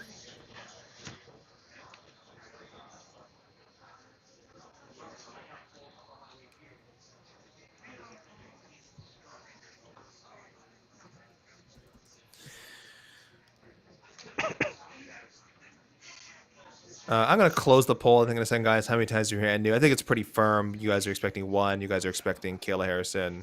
Again, that is pretty much where the odds makers are at. Let me take a quick look at the odds, actually. Let me bring up the... I'm using FightOdds.io, guys. If you guys are bettors, FightOdds.io. This is a free promo, guys. I'm not getting paid for this. Great site for just a big overview of the card. And, a lot of, you can open each fight up and see so many bets, and these are all from different sites. Some I've never heard of. What's SX Bet? I don't know. What's Bet Any Sports? I've never used it. What's Circa? I've never used it. Merab, you can get him at -264 on forecasters. That's interesting. Kayla, the lowest you can get Kayla is a couple of sites at -658. Goodness me, she is really expected to stomp. Yes, this brings me to what we were sort of talking about before. I wanted to know how many fighters were massive underdogs as champions. Jose brought up some good examples of Juliana Peña in the rematch with Nunes, of course. Matt Serra, his rematch. I'm trying to find like non-rematch. I think non-rematches would probably be a good test. Champions that were underdogs. Let me see here. Let's go. We'll start out from heavyweight, guys. Just I'm not gonna go too far back, but let's look recently. Stipe. Oh, those are rematches again, though. His rivalry with Cormier. I wonder in the first fight. Let's look that up. Guys. In the first Stipe Cormier fight, Stipe was still favored, -200. Okay. No issue there. Verdum was definitely favored against Stipe. All right, let's move along. John Jones was definitely favored in all of his fights. Cormier was. No, he definitely was. Let me check your comments, guys. Got any suggestions, guys? Lazy Bed in the unrelated, guys. Lazy Bed in the super chat. Thank you, sir. New Jersey hasn't adopted unified rules. Big deal or no? It is a big deal. It's always a big deal, I think, because they're gonna have to. We have to go through this whole song and dance again on fight. Poor John Anik having to explain. Here's the unified rules. No, there's no blah blah. Blah. I think Lazy Bear, you saying earlier, there's no. Jose, did you hear about this? No downward elbows or something? I don't know off the top of my head. Okay. I do not see Mr. Ratner standing around. Okay. If you guys know, Well, I think Lazy Bed was saying earlier there's no downward elbows or something. And oh, sorry, no 12-6. Excuse me. No 12-6. No unified. Thank you, Lazy Bed. He just said, if Kayla gets DQ'd for a 12-6, I'm burning Prudential Center down. Nick Duroff says, AK needs to sing Hey Soul Sister. No, Nick. I don't need to sing Hey Soul Sister. No one needs to sing Hey Soul Sister. No one ever needs to sing Hey Soul Sister again. If you're out there, Pat Monahan, just retire Hey Soul Sister. You have gotten everything you can out of this song. It's a terrible song. It's a terrible song. You have somehow, I'm sure you've made millions off of the song. Congratulations. It's a horrible song. Sam Alvey, if you're out there, I know you like walking out to the song. Find a new song.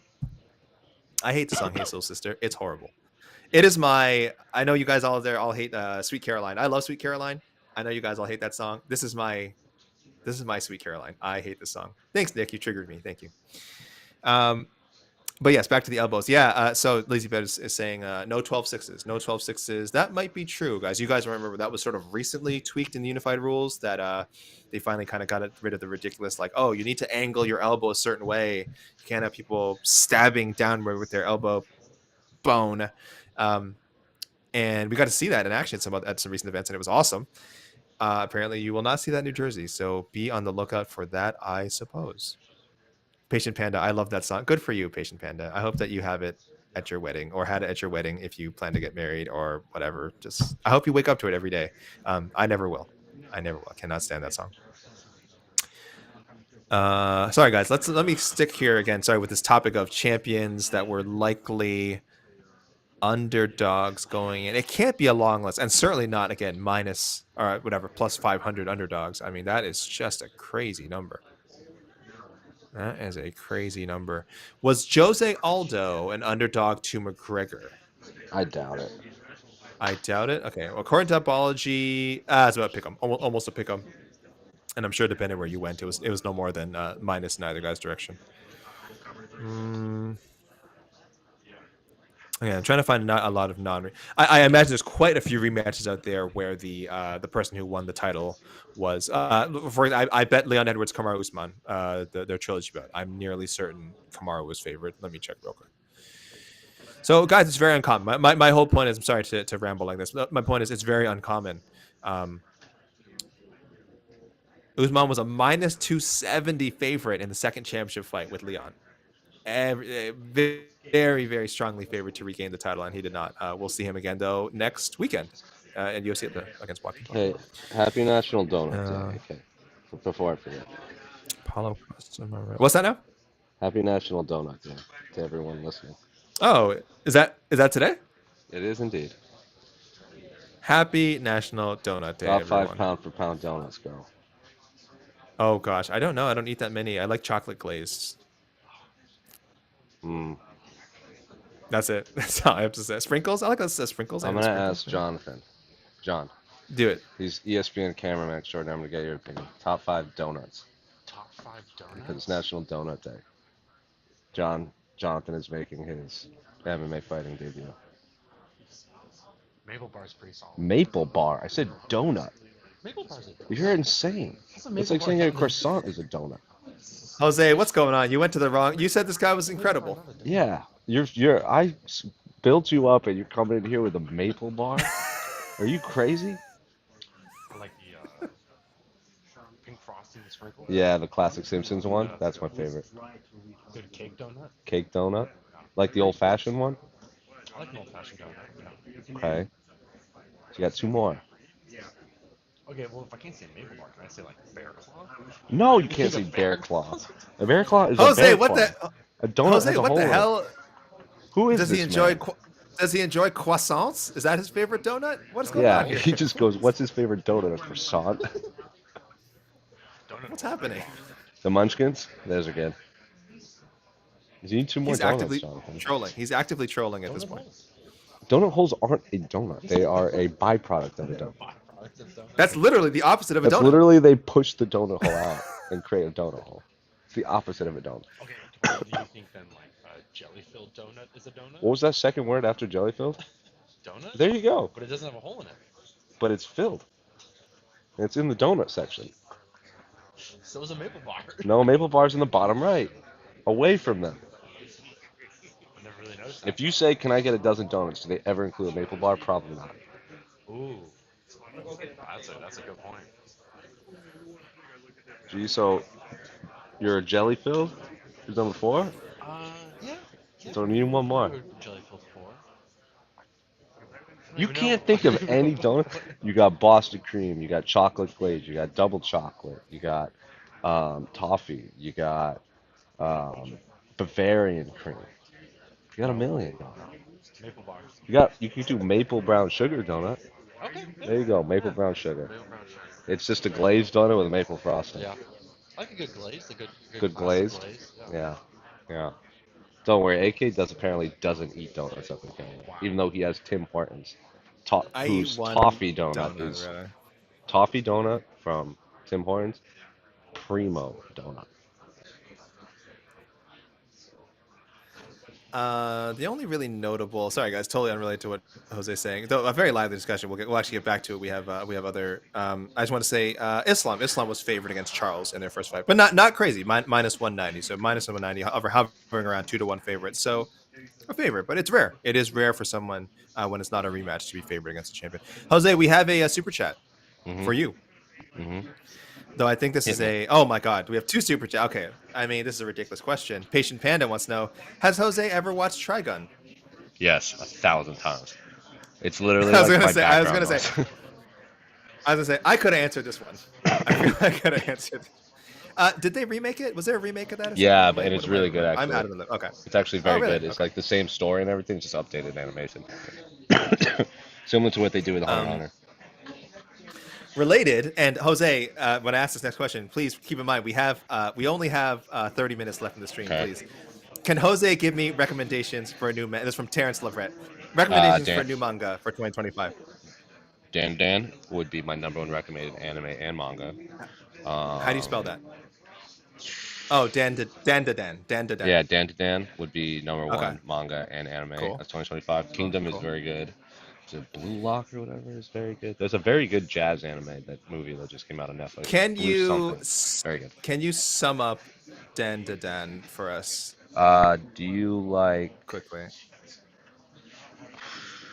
It would be like One Punch Man meets Chainsaw Man meets Men in Black meets.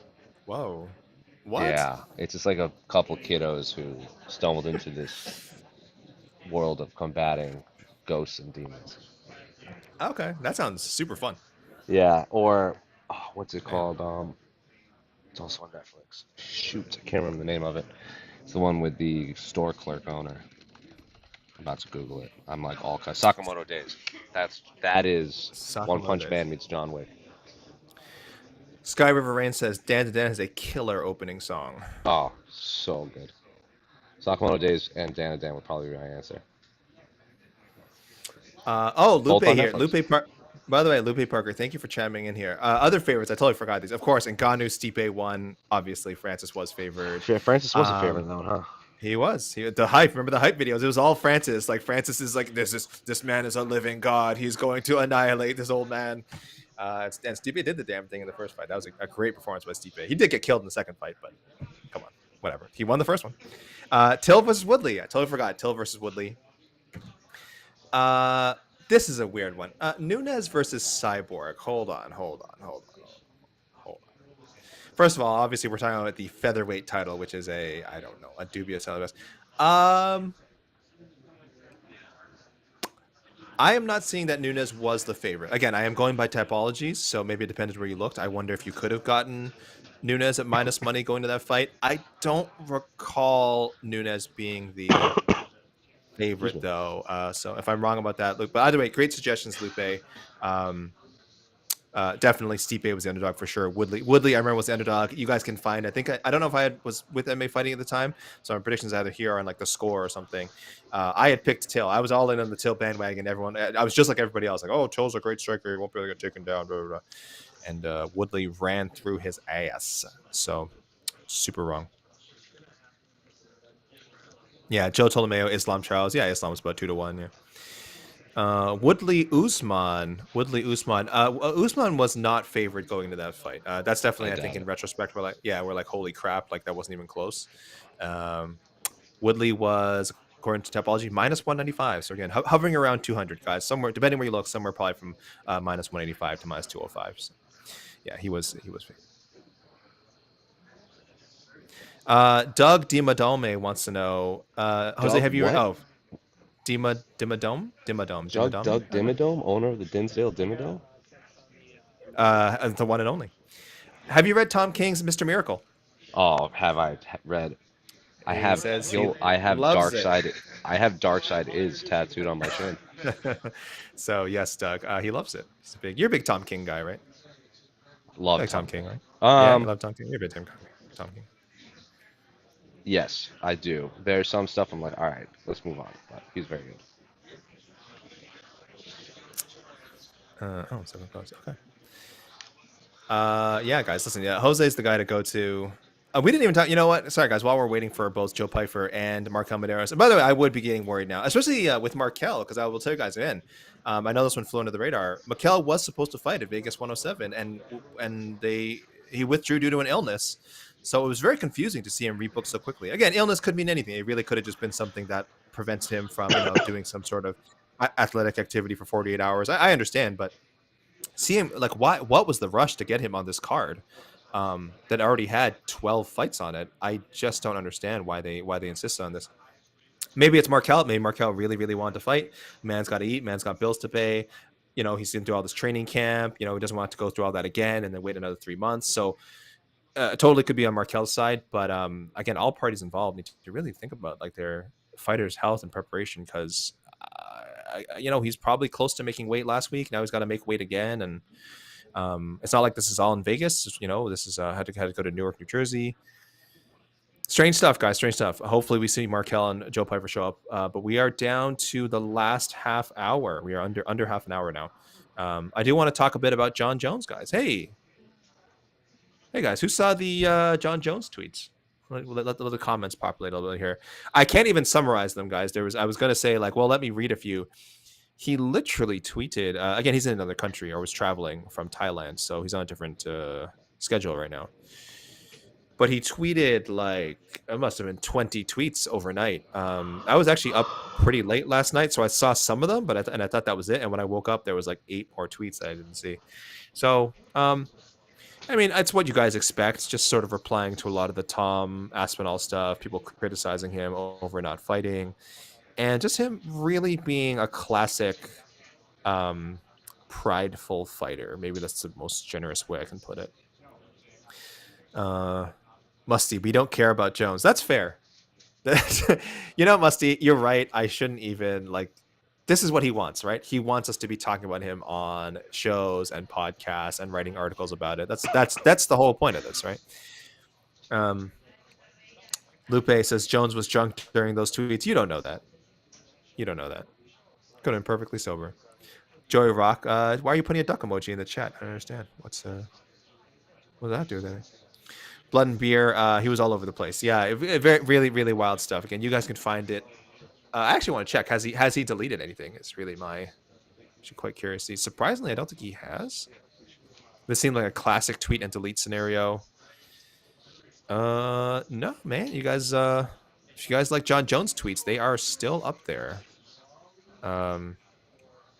They're still up there. We have got screenshots of those. We've kept all the receipts. We have graphics on MMAfighting.com. So don't worry, guys. You didn't miss anything. When or if those tweets are deleted, you'll still be able to find them. The internet does not forget.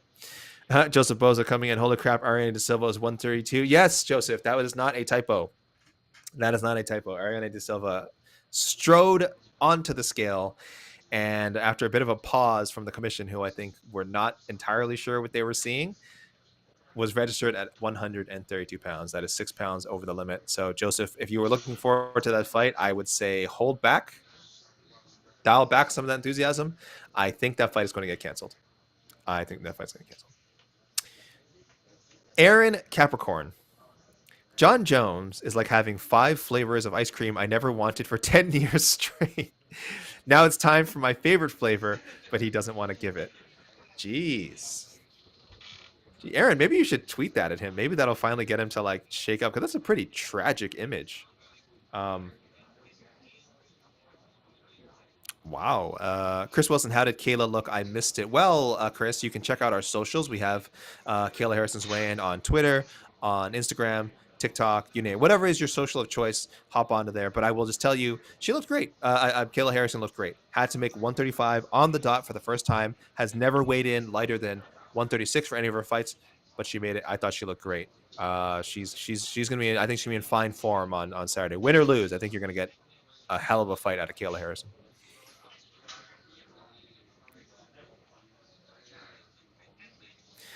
Dan, do you think John was paid in Putin coin for his reality show?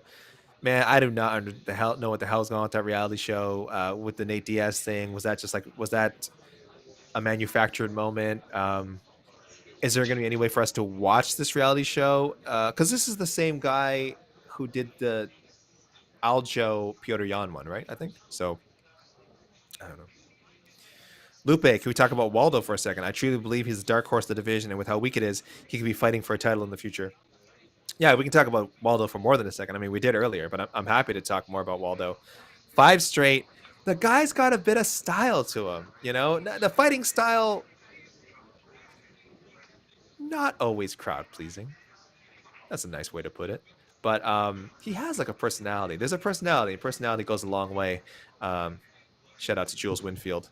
But I agree. I totally think he could be fighting for a title. But this is all dependent on what the hell's going on with John Jones and Tom Aspinall. If this title picture gets moving, because this is just silly. We got movement.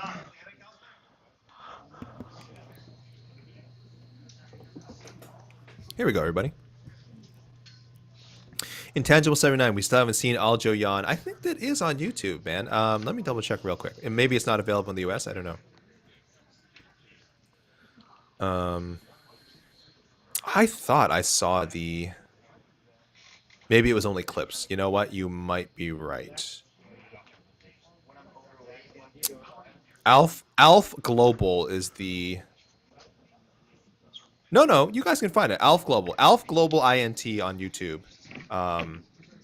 Is where you can find the Jan Sterling stuff. Full episode. Pretty sure they're full episodes because they're like an hour and a half, hour long. So it looks like they have fights. It looks like they have Aljo and Jan stuff. Yeah, that is on 2 weeks ago. That was supposed to be live on the pay-per-view main card in the middleweight division. Joe Piper. Here we go.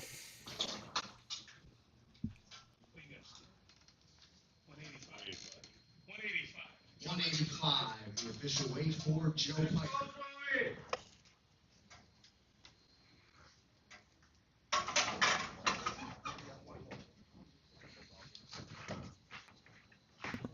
Yeah, 185. 185 for Joe Piper. And I don't think he looks too bad. He don't look happy. He don't look happy. He looks like a cranky weight cutting boy, but looks okay. Looks pretty good. So there we go. Intangible 79. The clips are on our social medias. I don't know what to tell you. We will replay depending how we only have 20 minutes left. If Jose has time, I got no time. he can. Okay, Jose has no time, guys. So I'm sorry. If you want to see replays, they're on our Twitter, they're on our Instagram, they're on our social medias. Apologies, guys. You know, when we have time, we'll, of course, we run during the show. But you can find it. You have your phone next to you, or maybe you're watching on your phone. Minimize this channel. If you got YouTube Premium, you can watch at the same time, and you can find it. But again, there wasn't a lot of drama with them anyway, guys. Again, Kayla looked great. Juliana Peña looked great. Marab looked great. Sean O'Malley looked great. Rastafari 415 wants to know, does Joe Piper ever look happy? must he asking the same thing? When is he ever happy? Fair point. Fair point. The man has a chip on his shoulder. All right, the man has a chip on his shoulder. But he is officially in. Sorry, guys. I just need to update this on a couple of places on MMAfighting.com. It was 185 for Joseph Piper. Okay.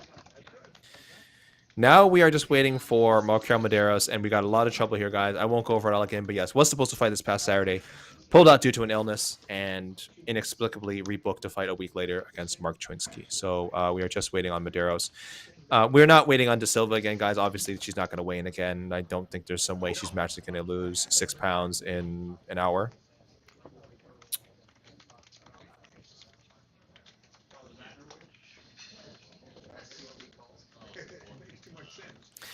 Patient Panda, why are all these fighters really making championship weight? Panda, I'm going to be honest with you.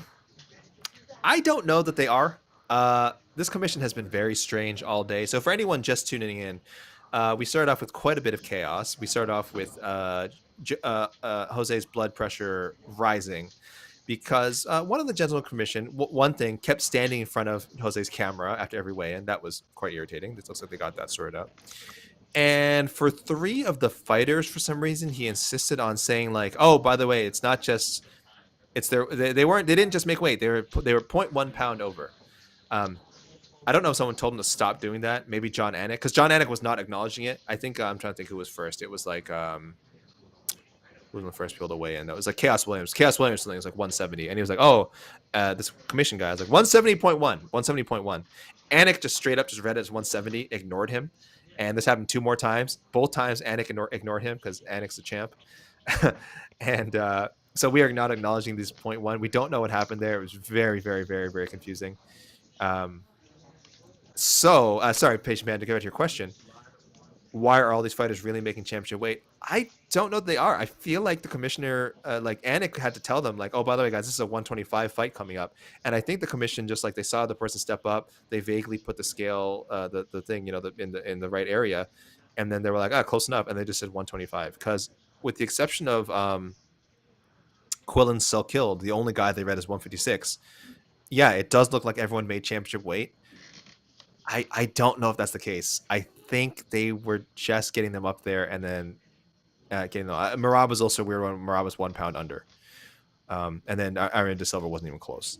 So I'm really not sure what's going on with the scale today. I would wager some of these people are actually using the 1 pound allowance, but the way the commission read it, they just said, "Oh, this is a 170 fight. I guess this person's 170."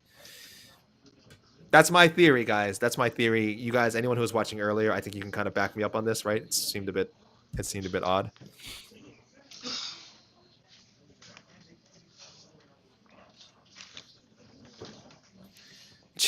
J Ray B02. Calvin's gonna eat that chip off his shoulder to gain that 0.1 pound. Yeah. Where else are we here? Yeah, a lot of you guys didn't think Bo looked great. Let me rewatch that myself. I've got this YouTube in front of me, our own YouTube replay in front.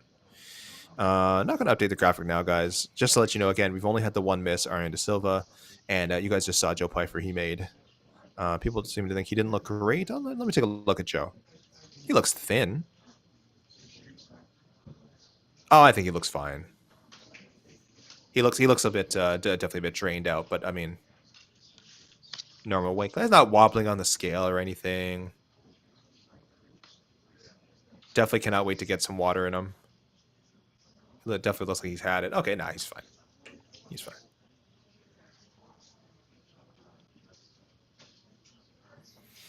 Timothy Sapienza, did Kayla weigh in already? Yeah. All right, Jose. You know what? I will send. Some people are coming in late. I am going to send a updated graphic. Hold on, people. Hold on. Again, we are only waiting for Raquel Medeiros. Kayla Harrison has weighed in. She made 135. Kayla Harrison successfully made weight, as did all the other championship contestants: Juliana Peña, Merab Dvalishvili, and Sean O'Malley.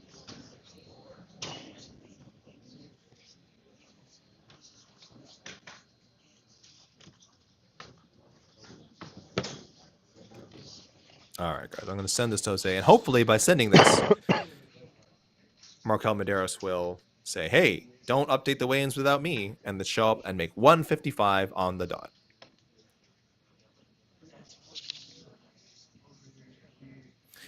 We are down to 15 minutes. Plenty of time. Plenty of time.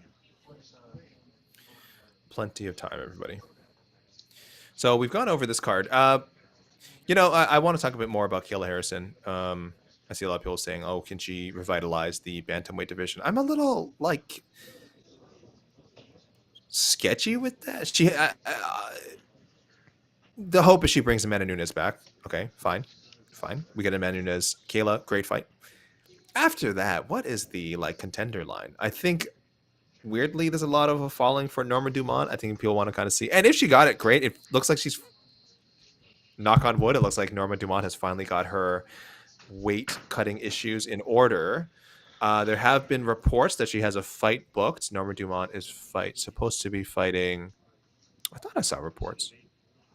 Let me check Twitter. I know someone out there said it had a Norma Dumont fight. Again, I do not know how close this fight is to being official. Could be nothing, guys. Could just be rumors. I swear I thought Norma Dumont had a fight. Or I'm just a lying liar who lies, which is entirely possible.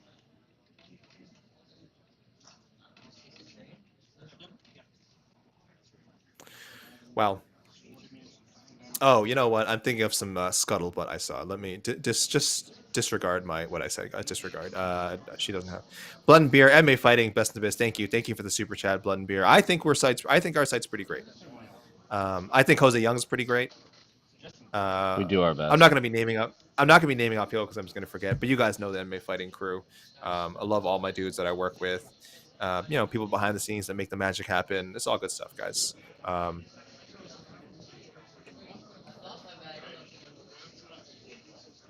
Oh, thanks. Okay, Joseph Boza reminded me. Norma Dumont 3 in a row. Macy Chiasson 4.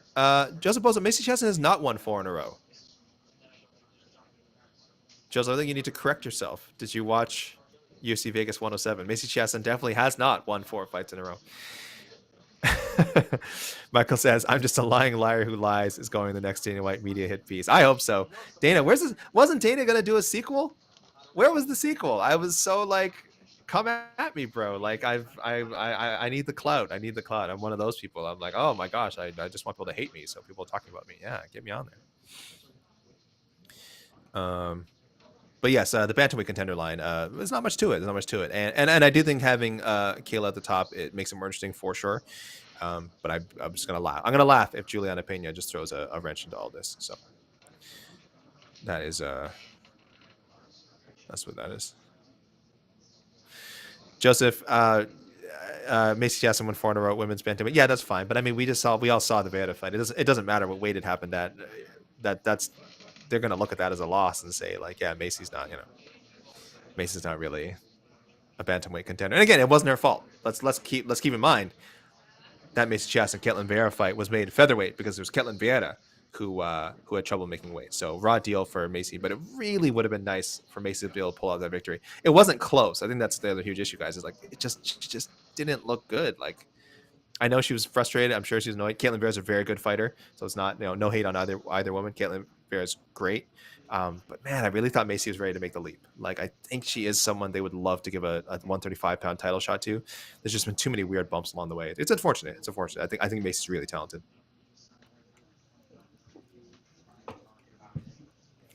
What else, guys? Who does Merab fight next? It's got to be Corey Sandhagen, right? Got to get Corey Sandhagen in there, right? No, am I crazy?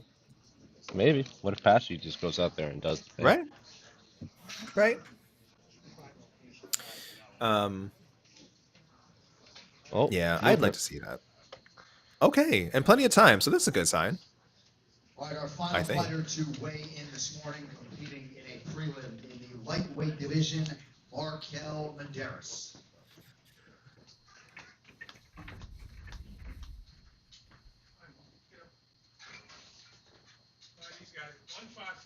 Let's go. 155, the official weight for Markel Medeiros. Thank you. All right, thank you all for being here. See you for the ceremonials later today. 155 for Markel Glenn Medeiros. I mean, he looked good too. He looked fine. Didn't look stressed out. So he was just making us wait. Thanks, Markel. Thanks for, you know what? I actually mean that genuinely. I sound annoyed, which I am. But thank you, Markel, for allowing us to spend more time with the great, with Jose Youngs, with the great MMA Fighting viewers and listeners, whether you're watching us on YouTube, Facebook, wherever you are. We love you guys. Thank you for joining us. Jose, we're going to let you go. I know you've got a lot of crap to do. They're going to kick you out. You got to pack up. We will see more of you later. You will be, of course, at the official weigh-in ceremonial weigh-ins. I don't know, Jose, if you're going to be on the preview show. Nope. Actually, not sure he's going to be on the preview show. Okay. I don't think it's me either. Maybe it's me. Either way, guys, we will have a preview show later today. Stay tuned for that. Of course, Q&A on Saturday, and all kinds of other stuff, guys. All kinds of MMA fighting programming. Look forward to the face-offs later. Look forward to the face-offs. Fingers crossed. Everything goes off without a hitch. All right, Jose. Should we do one last rundown, or you got to run? Do one last rundown. Do one last rundown. All right, let me update this then. Hold on, this needs to be updated. I'm very confused about what just happened with Mark Camaderos and why he made us wait so long. I'm a little sour about it, if I'm being honest. I'm a little sour. About it.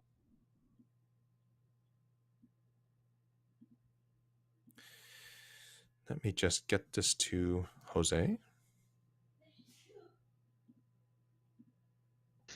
No update on Ariane, by the way. I imagine we're not going to get one until well, actually no, they could cancel that pretty quick. I shouldn't say. We might hear about that today. Well, I have to think Chris Costello. Yeah, He said, no. I have to think we'll find out by ceremonials, right? Because they wouldn't have them face off if there was any doubt that it was going to be canceled. So face ceremonials, guys, are today. I think at like 5 p.m. ET would be my guess. I'll check real quick, guys. Ceremonials are at 5 p.m. ET. 5 p.m. you guys, 2 p.m. Pacific time. And yeah, you'll find out about the Wang Song Ariana De Silva fight. I assume off would be my guess. There you go. All right, guys, here's the rundown. Yep, thank you, Jose. We'll do it real quick. Your men's bantamweight championship bout is official. Merab Dvalishvili, 134, 1 pound under the limit. Sean O'Malley, 135. The rematch, let's get it on. Juliana Peña, the first defense of her second title reign. She came in at 135. And Kayla Harrison, yes, 135 for Kayla Harrison. Your eyes do not deceive you. Calvin Gastelum, 185 for his grudge match with Joe Piper, who was one of the last fighters to weigh in, but made it 185. Mara Batista, 135 for the debuting Patchy Mix, Bellator champion Patchy Mix, who came in at 135. Vicente Luque at 170, Kevin Holland at 170. So that is your main card opener. Flyweights closing out the prelims, Bruno Bulldog Silva at 125, Joshua Van at 125. Azamat Mirzakhanov, 205, undefeated, facing off against Brenson Hibero, who also came in 205. We've got heavyweight big boys. We've got Sergey Spivak, 251. Waldo Cortez Acosta, right near the limit, 265. A late welterweight addition to this card. Well, Chaos Williams was scheduled 170, but he has a new opponent, Andreas Gustafsson at 170, who's supposed to fight this past Saturday. Ariane De Silva, a truly astounding 132 for a flyweight bout, guys. That is a 126 limit, including the 1 pound allowance. Ariane De Silva, 132, very disappointing. Her opponent, Wang Song, on weight at 125. Chekasaragi, 145 for his featherweight bout with Ju Sang Yu, the newcomer, 145. Quillen Salkilled, 156 for his fight with Yanul Ashmuz at 155. And you just saw Mark Maderas come in at the end. Why did he take so long? We don't know, but he looked good on the scale. 155, he fights short notice signing Mark Chwinsky, recent Anthony Pettis FC lightweight champion Mark Chwinsky at 155. Thank you, everyone. Thank you, Jose. And I will just, this is Alexander Keeley signing off for MMA Fighting. All of you, enjoy the rest of the programming and enjoy the fights on Saturday night. Take care.